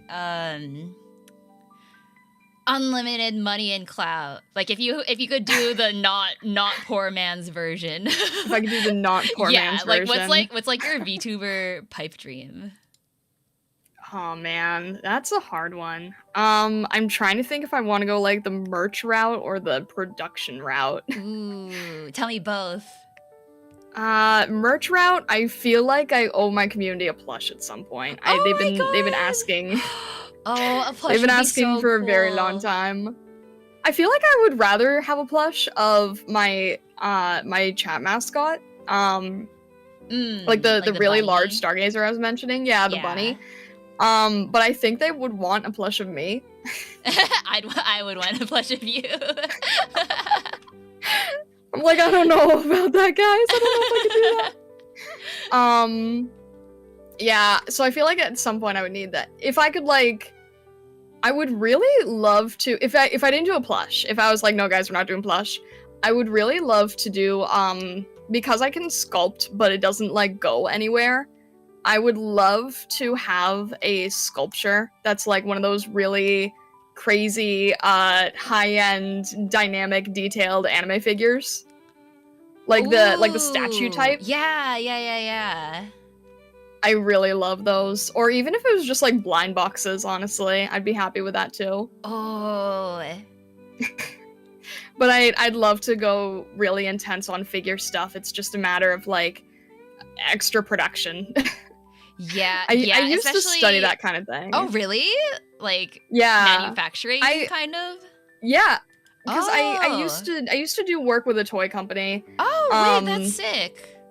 Yeah, it was like intern work, but I learned a lot there. And I never really got to I was doing like toy painting. It was I guess I can say I think I've said before in my chat. I used to do like toy painting work for Hasbro. And I was on the that's so cool. I was on the action line. So I wasn't doing like the cute My Little Pony stuff. I was doing Marvel and Star Wars. Whoa! That's awesome. But my name's not on anything, so. Yeah, I guess it really would be like for toys, right? Like I don't normally see like them give artist credit on stuff. No, they don't. No, they really do. Unless you got to be really, really known. They like my mentor, she got to be on like one of those tour of the workshop type stuff, and then she gets like her name and her portfolio out there and everything. And she's big enough that she can do conventions. And it's like, oh man, that's so cool. That is like so people cool. know of her. She said that the hardest part of doing conventions though is like she'll get people bringing their own repainted figures and being like, I want to take your job. What? That's crazy. He'll be like, don't you think I'm good enough to work with you to like do what you're doing to take your position? And she's like, not really. So that must be difficult. But yeah, I did a lot of I did traditional painting because I did like the sculpture stuff, so I had a little bit of a portfolio in that. And then during, you know, the crazy time, they moved us all to digital, and no one had ever done like digital figure painting before. So we had to learn that really fast. That's so interesting, though. But so then you know a lot about like toy manufacturing then. So that's like not a pipe dream. That could totally happen. No, I'm not in a good position to that ever being a thing. Like you need so much money for that. Cause I know that I've seen really large indie VTubers asking like Uwu Market and Vita Ramen and those kind of things, like, oh, when are we ever gonna have figures? And they're like, you need a minimum order quantity of like 300. And they're wow. Yeah, it's not easy at all, unfortunately. So it's like the only way that it would ever feasibly happen is if I did them by hand. Yeah, and it's like, I don't see that happening. Very time consuming. Yeah. Like I could see myself doing really, really tiny chibis. Like I could see myself doing like a really simple chibi sculpt of tofu. And being able to make like 10 of those or something. You know, like I've said this before to my chat, but like one of my like dream merch items I don't know how to get done at all, but like, you know, those like squishies. Oh my gosh, yeah. Like okay, are we talking about like plastic rubber or are we talking about like plush? Because there's two different directions. No, like I guess like, are they like silicone? They're not silicone, but they're like the rubbery ones that you can like stretch them, but they like always keep their shape, and like if you like throw it at the wall, it like it's stuck. That kind of thing. Are we talking? This is like not an insult to tofu, but I'm thinking of like those Halloween rats, like the rubber. Actually, rats. Yeah, something like that, but like cute. Yeah. Like I would love to make like a tofu squishy. That would be so cute. Oh my gosh, I have no idea what would go into that. Like mouse violence, but like squish. Oh my gosh, you're gonna have to make like one of those apology videos that Collab did, where it's like, I'm sorry that we have abused our plushies. That's it. That's how you're gonna get canceled on Twitter. I'm sorry that we abused the squishy mouse toy. Oh man. Please don't I remember that. I remember Collab being like, I'm sorry that we abused our plushies of our talents, and the talents are like, this was fine. What are you talking about? Yeah. Or yeah, like I can make a spectator one, and then yeah. Yeah, oh my gosh. It represents chat. This sounds like really weird, but it would be funny if you had like a spectator item, but it was of a what do you call those? Like the poi balls? Poi? Like the glow in the dark yo-yo things? Oh, wait, yeah. Wait, that would be so fun. Oh, voodoo Throw doll. it around. Voodoo doll. Yeah. No, because, like, you know how if you see, like, the poi videos, like, they leave, like, that sort of, like, misty trail? Yeah. Kind of? Wait, that's actually such a cool idea. I think I want to see more VTubers come up with, like, merch ideas that's, like, really, really unconventional. Like, your idea of the squishy is more unconventional than what I normally hear. I have no idea how I would go about, like, making that a thing. I don't know either. Like, yeah. I don't know. I mean, they make them in, like, for dollar stores. How hard could it be? I know, right? Just gotta find a good manufacturer, I guess. And then, but then, like you were Yeah. saying, like the minimum order quantity. Like I probably can't ask them to make just like it's terrible. 5. 'Cause Yeah, that's probably the no. amount I would sell. Squishies is probably like the equivalent of like figures, probably like no minimum 300. Yeah. Like I there's wish I less knew- minimum on plush, which is crazy. Yeah, I wish I knew how to make it myself. I know, right? In terms of like not merch though, I feel like I would want to do if I could do like man, I feel like that's a good question. Like if you could do any type of content without any limit. Like not merch, but like Yeah. any type of content. For me, I feel like my, I would want- Oh, go for it. Oh, sorry. No, you go. I asked first, you go. I think I would want like an anime trailer. Like yes. like you have a really cool trailer, but I'm Oh, thinking of thanks. like Yeah, like high I'm thinking of production the type, value, like- like TV animation type Yeah. of thing. like have you seen Silver Veils? I think it's like- I don't even know how long it is. I think I've seen parts of it. I don't think I watched the whole thing, but yeah. But you get like the style that I'm thinking of, like straight up yeah, fully. like or lore like video.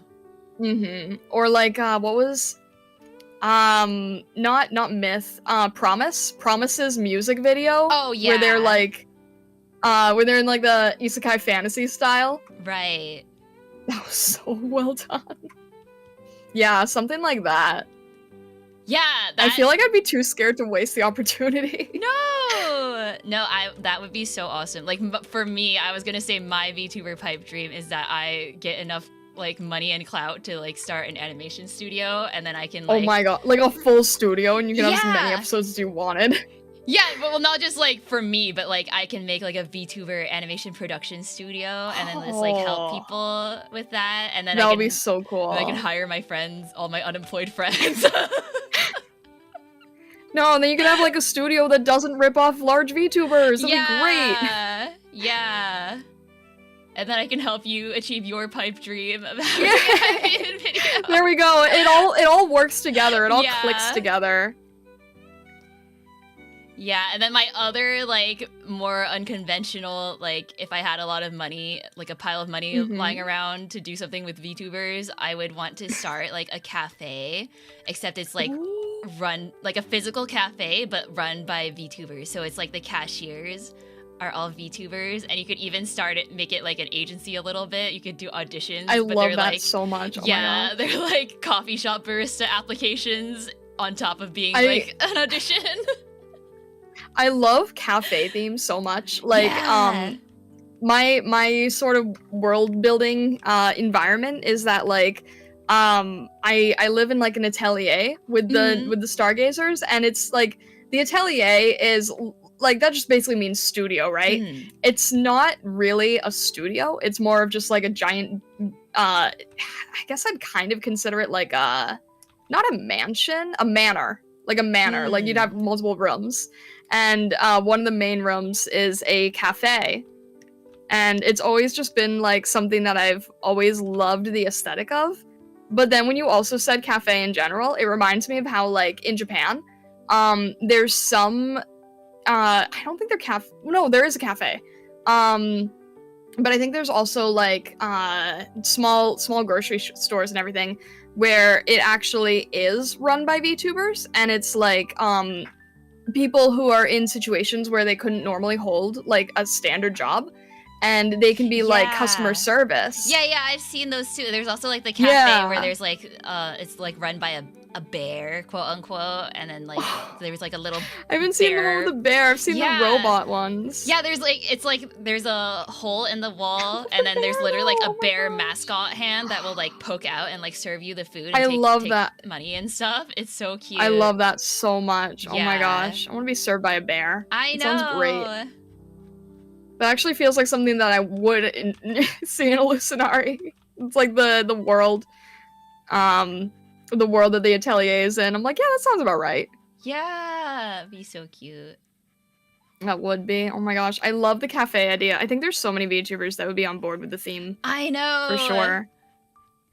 I'm like telling everyone my pipe dream in the hopes that it will manifest, and someday some like extremely rich person will be like, "That's a great idea. Here, have like $1 million." You're like, Mr. Beast, I have a great idea for your next video. Yeah.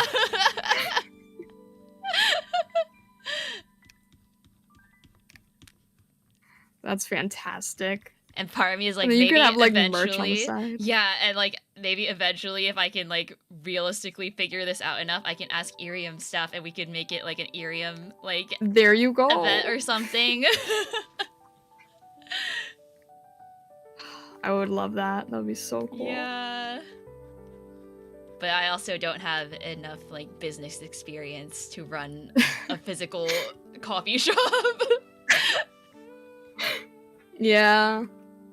But the aesthetic is there. Yes. I'm just the ideas person. Yeah. You're like, trust me, I could decorate this and it would be glorious. Yeah.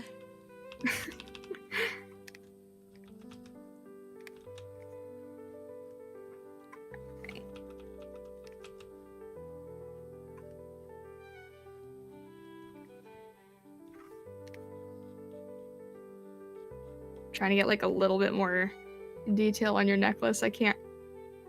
Is it also the flower design? Yes. Yeah. It's actually an asphodel flower, which are like death flowers in like Greek mythology, I think. Ooh, okay. You're not doing the standard. What's the anime death flower? The spider lily. The spider yeah, lily. I legit thought about it for a while, but I was like, that's probably too overdone. This definitely does have more of a unique flair to it. Yeah.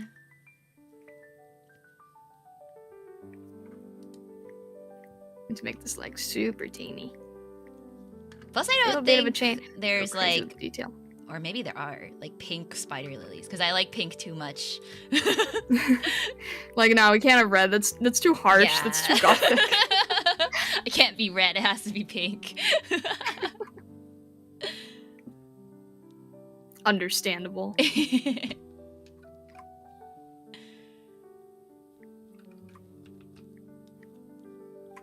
can't really see what I'm doing, but I think that's like, I got the idea down. Yeah. Don't worry about too much details. That's a problem for me. No, Is that a problem to you? I'm like yeah. always detail obsessed. Yeah. Well, that's what I was saying, like, when I was working on the eyes for my 3.0, and I, like, kept making them more and more detailed, and I was like, this just looked better when it was flat. Let me just delete the last, like, 3 hours of work I just did, because I actually don't like it. Oh,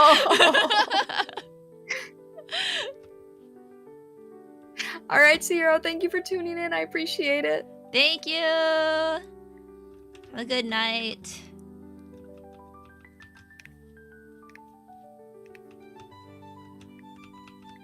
I think I surprisingly have a lot of people in my community who are East Coasters.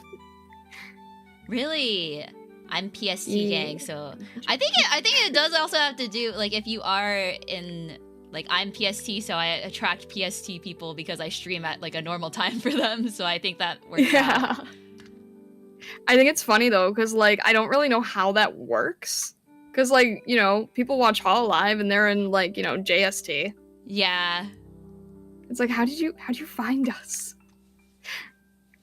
I normally stream in a really weird time. I stream in like mid-afternoon. So it's like, on the bright side, no one has that time slot. On the other hand, most people are busy or leaving work. Yeah, that's happened to me too sometimes. I go on IRIAM at like, in the afternoon, and then everyone's like, either still in school, at work, all that. Yeah. It's like, is it me? Or no, it's not. It's just everyone's busy. Yeah. I'm like, oh, this is not the best time. But on the other hand, the Europeans like me. Yeah. Which doesn't help on IRIAM. Yeah. Alright, no worries, Vesta. Thank you for tuning in. I appreciate it very much. Nice to meet you too. Thank you.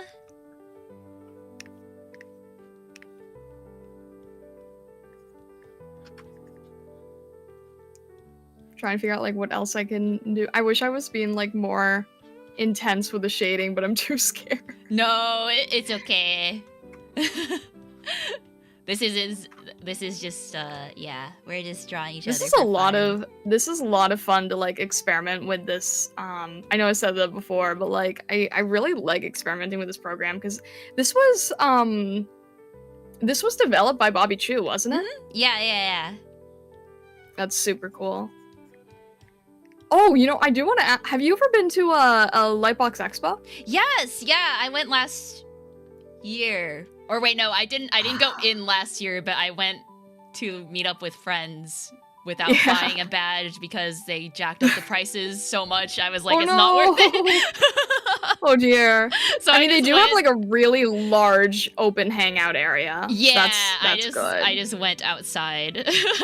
Yeah, no, that's fair. I was also broke because it was right after I came back from like a Japan vacation. So I'm like, if I go into Artist Alley and like I cannot stop myself from buying stuff from people there. So I'm just like, I'm just not gonna go in. But you've been? Did you go last year? I've been once. I didn't go last year. I think I went before all the stuff. When was, I don't even remember when that was now. I think it was the first year. So yeah, it's still relatively new, right? It was I feel like it was like a year or two before the pandemic. Yeah, I think so. I want to say like 2018. Yeah, something like that. Yeah, I think I went the first year, and then I haven't been able to go since because it's far for me. But but yeah, I'm glad that I'm really glad that Bobby Chu like was able to put together. I mean, talk about pipe dreams. He was able to create a convention. I know. Because yeah, did you go to CTN before? No. Yeah, it was kind of his like F you a little bit to CTN because there was a whole like drama of like the person that like ran CTN, which is like a similar animation industry networking expo type of thing. But yeah, she was like not only extremely unprofessional, but just like very, you know, jacking up the prices for no reason, and like, yeah, okay. Which is why it's a little ironic that that Lightbox is so expensive now. But I'm like, at least I know it's like, you know, it's because it's LA and I feel like he's using the funds for good. I feel like I remember him saying that in the beginning. It was like there are a lot of like animation industry events and conventions and stuff, but there's nothing for like concept artists specifically. Yeah. And like I think he's still right about that. I think there like really isn't anything where it's like concept illustration and development. Yeah, especially where it like specifically for like animation industry creatives and stuff. It's like because like all the studios go there and they have like the industry section where there's like booths where you can do portfolio reviews and stuff like that. Like you're not gonna get that at your like run-of-the-mill anime convention or anything. Yeah, exactly. So I think it's like a really cool idea. I wish it wasn't so exclusive. Yeah. It's like, man, I'm glad that there are people who are just showing appreciation for that early concept side. Yeah. Because there really has not been a lot of appreciation for it. And like less so with all them being like, oh, we don't even need to hire artists for that side anymore. Yeah, nowadays, like Yeah. It's like, oh my gosh. But I still think that, you know, it's kind of like what we were saying with like VTuber design, right? It's like it's the most important part. It defines everything else. Yeah. It's the one thing you don't want to rush and you don't want to skimp out on. But I think that it's ironic because like I see this with VTubing too. Like for some reason, the concept stage of all of this stuff is the most important part, but it is the most overlooked. in like everything. I honestly feel this way in the VTubing community too. Like, a lot of people are putting everything into finding their model artist and their rigger, because that's what gets you the model. But it's like, okay, but you could have like a PNG or a Vroid or whatever, but your concept is what's gonna stick through your model, your fan art, your like everything, you know? It's like your merch, everything is gonna be beyond the singular model, and it's gonna be like how you define yourself entirely. Yeah. Yeah, I feel like a lot So of people just kind of go like, oh, fancy model equals success. But it's like, yeah, it's more than that. And it's like what I was saying before is like I spent like a month with the model side of things, but then I spent like 6 months refining my outfit and everything, because the older outfit was very indicative of like me sort of being nervous and scared and unsure of myself. Like I could see it in the design, because I had like I had a fully covered like winter outfit type of thing. I had like you sort of have like the top that goes up to your neck, and then you have like the open shoulders, right? And then I have sort of the open neck here. Before I had like a shirt on top of a coat, on top of a cloak, and then fur neckline that went like all the way up, and then fully covered arms, fully covered, like everything is just like, don't look at me. Oh, you wow, know? that's so like that's so many layers. Yeah, to deal with too. Literally so many layers, and it was very symbolic of just like not really being comfortable with myself, I guess. Wow, yeah. And it's like your concept determines so much of how you portray yourself too. So like I don't think my chat really sees it as being too super different, but I do. I'm like, this is very much a different side of me. This is why I was on hiatus for so long. No, I kind of am a little bit worried about that for my 3.0 too, because I'm not like I'm gonna have new outfits later, but I'm like redrawing the whole thing from scratch first with like this like a variation of this current outfit, and like I don't know if it's gonna be like, oh, you just like did the same thing but like in a different style, and I don't know if they'll prefer my old style over my new one or anything, but I hope it doesn't. But if it makes you happy, and if it's like, you know, making you more excited to create content, then it's worth it. Yeah, that's like true. That's the main thing. Because that's the thing, like, I just wasn't happy making content at that point. No, there's definitely, like, with this model, I'm still, like, very proud of it, and, like, you know, I've used it for so long, but, like, when I stream on IRIAM, and I can see it all close up and everything, I'm like, I can see I can see mistakes, and, like... I can understand, like, when you're forced to be close up on IRIAM, I can understand that. Just, like, also, like, because I didn't draw my model at a super high resolution to begin with, because I didn't expect to have to be, you know, that close up ever. But now, now I'm like, okay, time to make it higher quality. Because on IRIAM, like, if I zoom in a lot, I'm a little bit pixely, which bothers me a lot. No, I feel that with my hair especially. Yeah. I don't know why. I'm like, it's super blurry for some reason.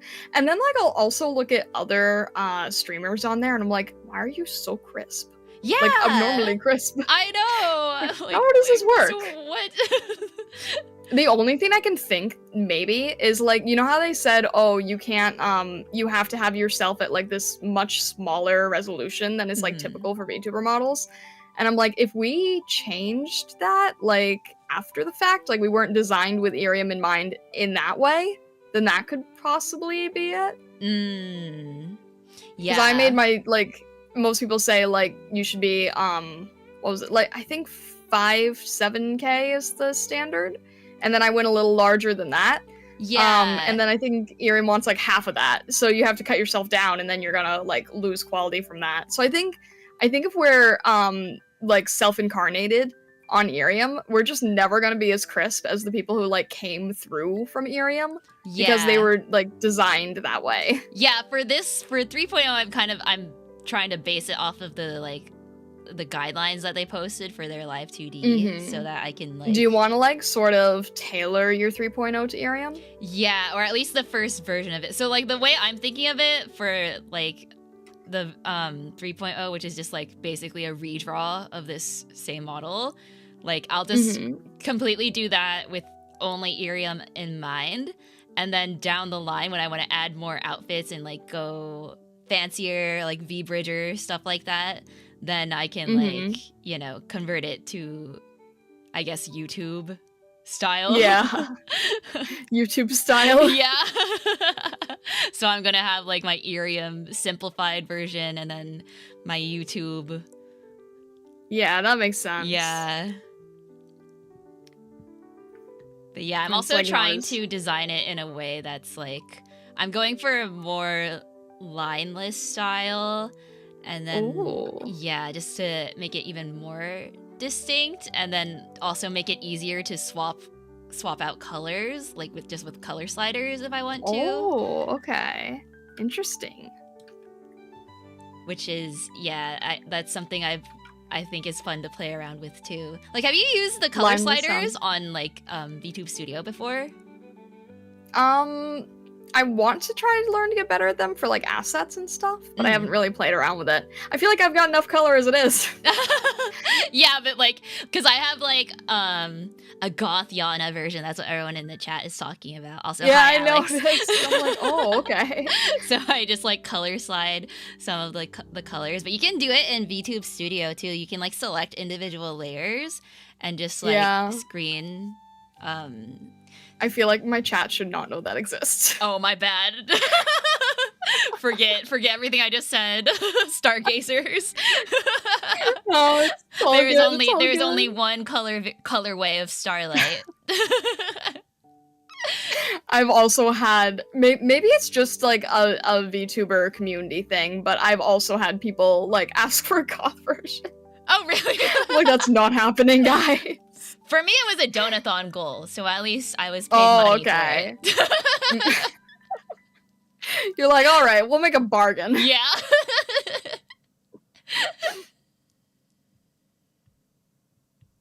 At least that makes sense then. Yeah. I feel like there's a lot of other variants that my chat would rather see first, and I don't even know what all of them are. But yeah, I just think it's I want to design it so I can like change it up more easily, because right now with this model and the way my outfit is like cut into layers and everything, if I want to like add anything or like change outfits, I'm gonna have to like redraw a lot of stuff. So I'm making a better like base for myself to change things down the line if I want to. Yeah. It always helps to have like a Barbie base and everything, and then it's like easier to switch things up. It's one of those things where it's like at the time I was making it, I was like, oh, I'm just like trying it. I'm just making it for myself. It doesn't matter. And then years and now later, down the road I'm you're like, oh wait. Yeah. No, I get that.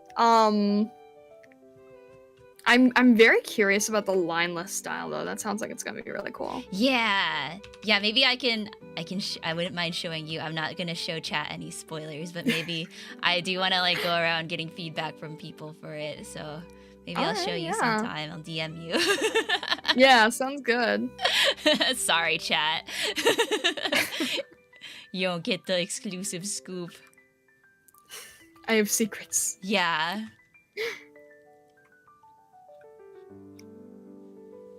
No. Yoshi Starlight. It's a whole thing. That's a whole thing. Yoshi. So I used to remember I said I was doing channel points a lot before, and I used to do like speed stuff.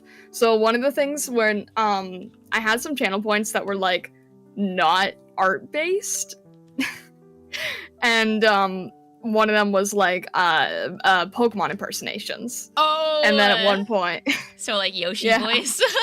Mhm. Wait, can I hear Yeah. it? Oh, this is gonna be sad that they left early. Oh, jeez. Let's see if I can. Sorry to put you on the spot. You don't have to if you don't want okay. to.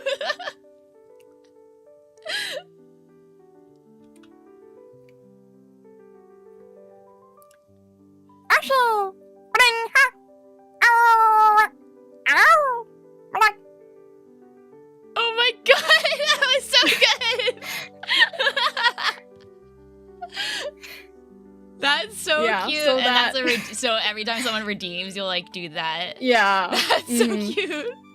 Usually I'll just do like the single one, and then like if I'm feeling good, I'll do like the whole rundown thing. Wow! But yeah. That was actually so good.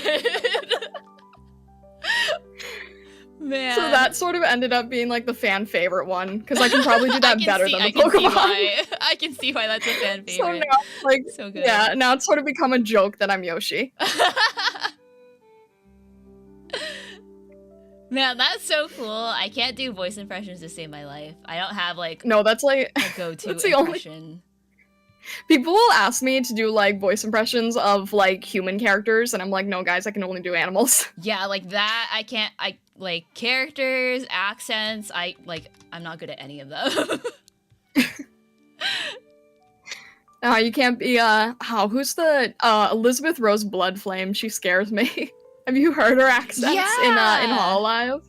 Yeah, I saw like a clip of her. She was playing like that new like Yandere game or whatever, and I was like, that did not sound like her at all. I thought it was just like a completely Right? different person. I was like, hello? No, she's like Ma'am? unreal. Yeah.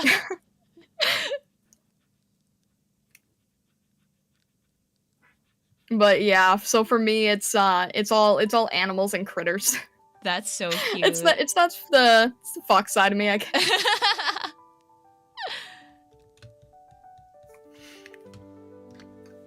That makes sense. Had to let the ghost of Yoshi possess me. Yeah, the Yoshi that you all let fall on that ledge. You all sacrificed the Yoshi. I know what you did. No, not Yoshi. No, you know the Mario level, the famous Mario level where like you have to sacrifice Yoshi to get through it. I'm gonna be honest, I've actually never played a Mario game before. Really? Yeah. I Wait, never like grew none of up- them? Well, I've done like Mario Kart, which Yeah, you know. but like you're not a Nintendo person. No, but, well, I never grew up with like a console. Like Oh, okay. I only got like a DS in like middle school because I like bought it with my own money, and then when I got it, I didn't get any of. I would play like Ace Attorney or like more like visual But novel that's games. that's solid. Yeah, Ace Attorney's good. We love Ace Attorney. Yeah. But I didn't play any like actual like gamer games. You know what I mean? It's like No, that's fair. That's yeah, fair. or like Layton, like puzzle games. Yeah. No. Yeah, your mod is right though. It's an infamous stage. Even if you haven't played the Mario games, you probably have like seen the meme at some point without like recognizing it, most likely. Yeah, I But probably would. I forget recognize which if I saw it. I forget which game it is, but there's one where you have to jump on like a ledge, and Yoshi can give you extra height, extra like jump height. So you have to leave Yoshi behind to do it. Oh no! That's so funny. Yeah. Would Yoshi What is ever a gamer do? game? What did Yoshi ever do to you? I just mean something that requires more like mechanics, you know? Because like Ace Attorney. No, I got you. Yeah, Ace Attorney is just like mostly reading, and like occasionally You don't have to click like stuff. button mash. Yeah.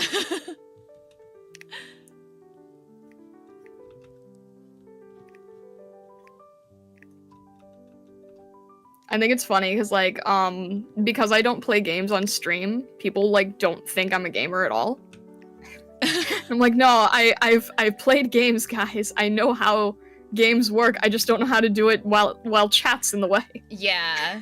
Yeah, adding streaming to the equation is like a whole Yeah, other thing. that's the part I've always been like too afraid of, and I'm like trying to I really want to try exploring that more. Mm-hmm.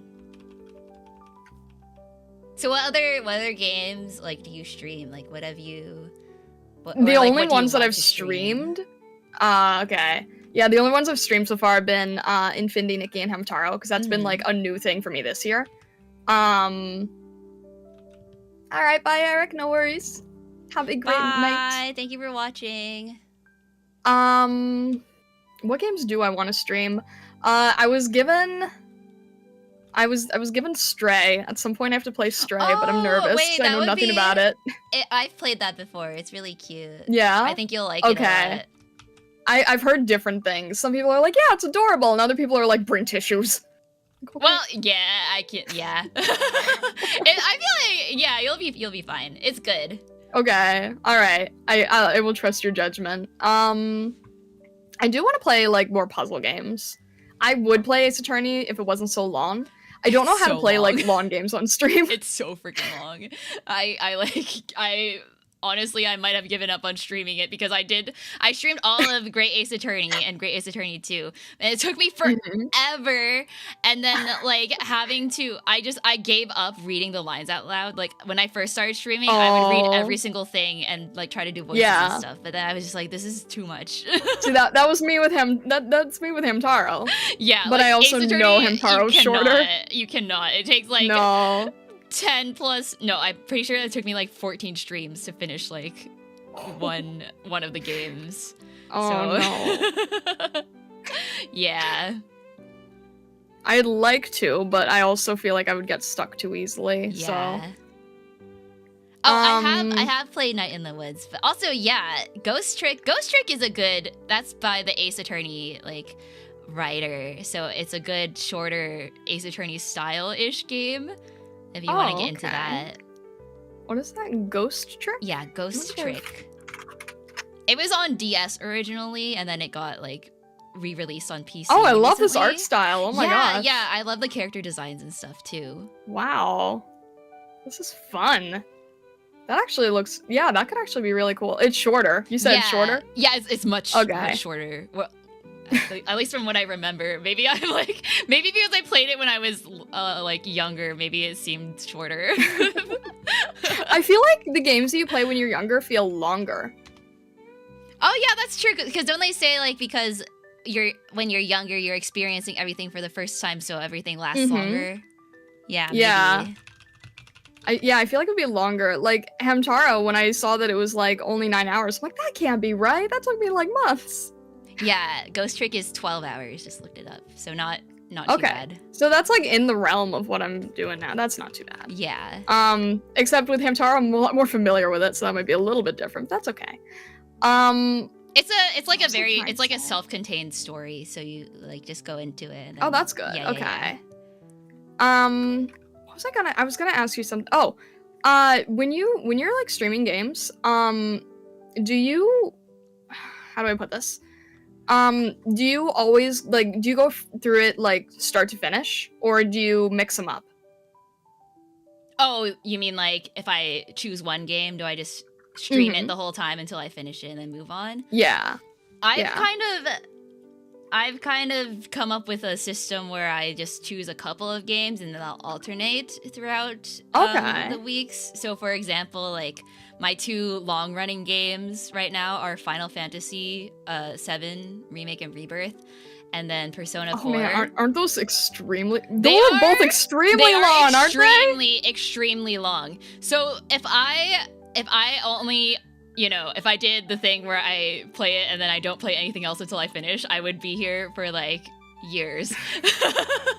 So recently what I've kind of done is like, okay, I'll play them on and off a couple weeks, and then in between I'll either do like collab stream, play a different game, a shorter game that takes like 2 or 3 streams to finish, and then for those like short games, I try to do them within like a couple weeks, like since it's like fresh, and then if I spend too long away from it, I'll forget how to play. Yeah. So you are like you are alternating then, but Yeah. you're alternating with like a set list essentially. Yeah, pretty much. Okay, interesting. With like the flexibility of like, oh, if something new comes out that I want to try, then I'll like throw that into like. Okay, so you always have like a not an escape plan, but you always have like an opening. Yeah. Okay. And then that way I don't feel stuck in anything too, because I've had that happen too, where I'm like streaming something and I feel like I have to keep going, even though I'm not enjoying the game anymore. Yeah. Yeah. So I've ended up dropping some games because I'm just like I don't really feel like streaming it. That's fair, honestly. Well, we're like, can you tell me like some of those games that you've experienced being like feeling that way? Well, one of them was LA Noire. Do you know that one? There's also a lot of memes from it. It's the one, if you've seen the meme of like the detective guy going like X to doubt. Oh, okay, yeah. It's from that. So it was fun for like the meme parts, but then some of the gameplay just got so annoying because it's like one of those things where you have to like interrogate people and they have to like read their body language and stuff to tell if they're lying sometimes. Okay. And then some of the animation and acting and stuff is just like not. It was not very clear, and it was so annoying because it's like I can't logic sounds like it would the be correct answer. Like I literally had to keep asking chat like what's the right answer because I have no idea. And then that's not like very fun anymore, so I just kind of dropped it. I got to all the meme scenes and was like, all right, time for something else. But yeah, that makes sense. Your chat is saying that they like that style of like the variety and switch around. That's good to know because I was like trying to figure out how to handle that. So yeah, it also lets you cast, I guess, like a wider net of like, you know, if you want to be a variety streamer, it helps because you can, you know, like some people will see you from this game and then some people will see you for the other game. But then if you stay in one category, then the only people you're going to get are in that category. Like, yeah, that's true. I got stuck playing Ace Combat for like a really long time. Even though I enjoyed it, but then like my whole community was like Ace Combat, and I'm like, I don't care about airplanes. I'm sorry, guys. Like, it was a fun game, but I'm not an airplane VTuber. I think there is one. Yeah, there probably is, but it's not me. No, that's definitely fair. Yeah, I had a couple of weeks where it was just like my core viewership was Ace Combat fans, which it helped me blow up at the time. Like I feel like that was that's helpful. Yeah, that's useful. Yeah, because it was such a like niche, I guess, that everyone in the niche was like, "Oh my god, there's a VTuber playing our game! Oh my god!" But then that's fair. Yeah, but then I'm like, I'm not actually part of this fandom. I'm just like, I'm just trying. I'm just visiting, guys. Yeah. But then, yeah, a lot of people did stick around from that afterwards, so it worked out. That's good. The ones that mattered stayed. The people who were there for you more than the game. Yeah, exactly. That's nice. But yeah, I'd say, I mean, of course it's easy to say this, but like just try to stick to things that you enjoy, because chat can kind of tell when you're like not enjoying stuff anymore. Yeah, no, that's fair. That's why I started with Hamtaro, because I know the game, and I'm like, okay, I know I'm going to be able to like get through this, and I know that I'm going to enjoy it. And I was like, when I was like in sort of that hiatus mode, and I was like, okay, I'm gonna like, you know, start trying to play games or whatever, I had in my head, like, when I come back, I'm playing Hamtaro. Oh, that's cute. I'm like, I need to do this. I know that it, because I was trying to think, like, you know, what's a good game for someone who doesn't know how to stream games. And I was like thinking about all this stuff, and I'm like, maybe Pokemon, maybe like Mario can't be like Zelda. I'm thinking about all these things where I'm just like, can't play that, getting too nervous, can't follow chat, blah blah blah. And then I was like, wait, Hamtaro is funny. And it's not in real time. That's perfect. No, that's great. That's great that you like figured that out early on because I also played Hollow Knight. Have you played Hollow Knight before? Oh, I haven't, but it's really intense, isn't it? Yeah, and yeah, I tried streaming that, and like the backseating was like so bad. I had to drop Oh, it. I can only imagine. Yeah. Because it's very a lot of the boss fights are very like you said intense, and there's like a lot of like timing based things. So Oh, if no, my like okay. concentration breaks because I'm like looking down at chat or whatever, I just like Yeah. immediately mess up. And then one of my mods turned off the chat, and then I finally beat the boss.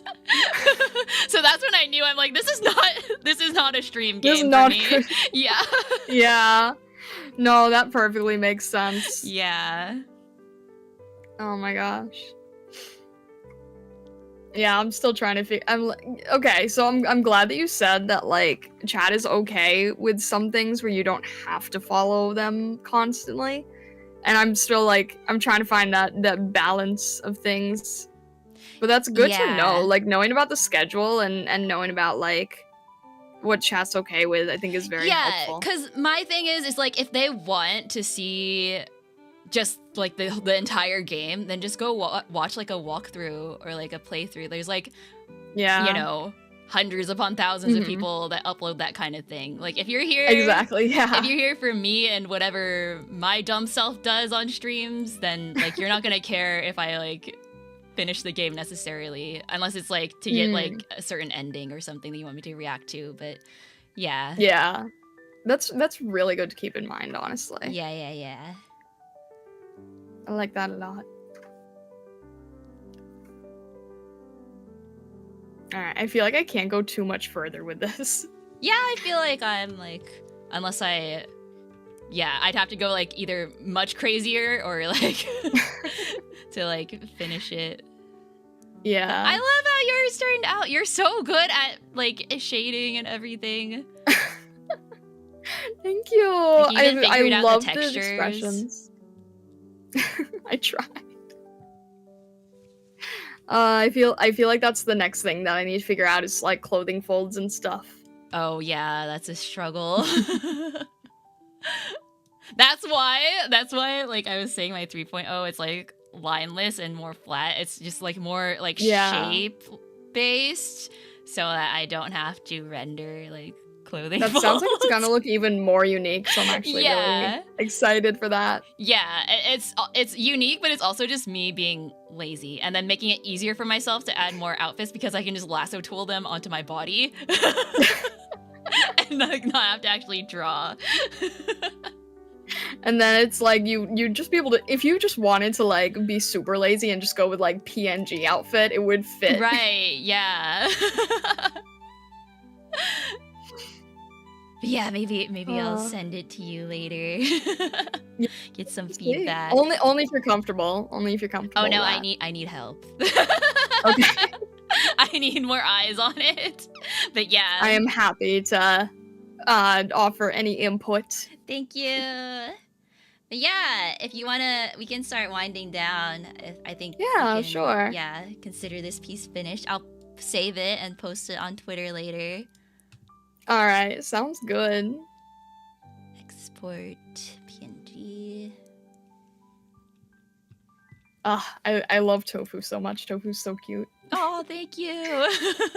I love our art piece. I love doing this. Like, it's kind of my I guess under the table way of getting free art from everyone when I do this collab. I'm like, hey, yes, draw me. There you go. Yeah. I think we also did we unintentionally did like a good composition and like filling the space. Yeah, it turned out really good. I'm so happy. Yeah. But yeah, let me know if you ever have a game you want to do a game collab with or anything. Like, hit me up whenever, or if you just want to like yap about stuff, we can do another like this kind of stream. Like, Yeah, whatever. that would be really fun. Yeah. I've never done anything close to a game collab. I've done like a few I've done like game nights privately with friends, but I've never done like a game collab. So that would be really fun. Actually, Yeah, just let me know whatever game you're like Yeah. interested in. I have no idea. Yeah, I don't know either. I'm sure we can find something. I did play I probably won't use this for another collab since I've done it already, but Chicory. Like if you want a game recommendation. Oh, you know what? I think that's on my list Yeah, actually. it's so it's like it's good. art themed, Yeah, right? yeah. I was like, for us artist people, like it's such a good game. Wait, is that multiplayer? Yeah, there's a co-op mode, but the Oh, co-op, it okay. doesn't add any extra like content. It's basically just like the second player can add their brush into the game and like help. Oh, okay. So it doesn't really add anything. Is it kind of like Mario Galaxy almost, where it's like second player can like gather more stars? I don't know. I've never That's played right. it. That's fine. That's fine. But yeah, games like that maybe like aren't really. Okay. I don't know what else there is though. Maybe I'll look around too. But yeah, we should Chicory sounds totally cool. Yeah, totally do another collab sometime. Yeah, we'll definitely talk about it. This was super fun. Yeah, thank you so much. This was my dream collab. I was waiting. Oh my god. You're gonna make me blush. Ah. But yeah, thank you so much for collabing with me and for the art. Yeah. Let's chat again anytime. I'm always around. Yeah, absolutely. Also, I have to say, you're really fun to draw. Oh, just have thank to add you. So are you. I love adding all the like gradients and everything. I like Not too exhausting. No, I like rarely do that with my own model because like I said, it's just like two flat colors basically. So I'm like, yay, I can use the rainbow.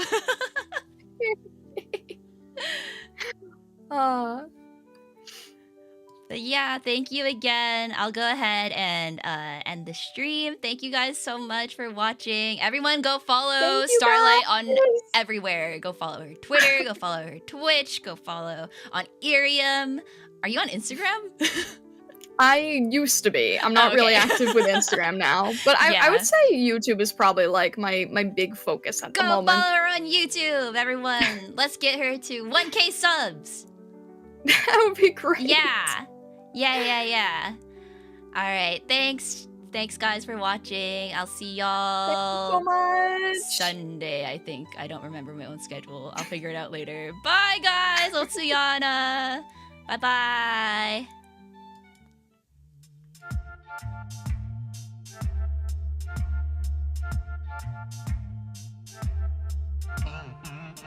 Mm-hmm.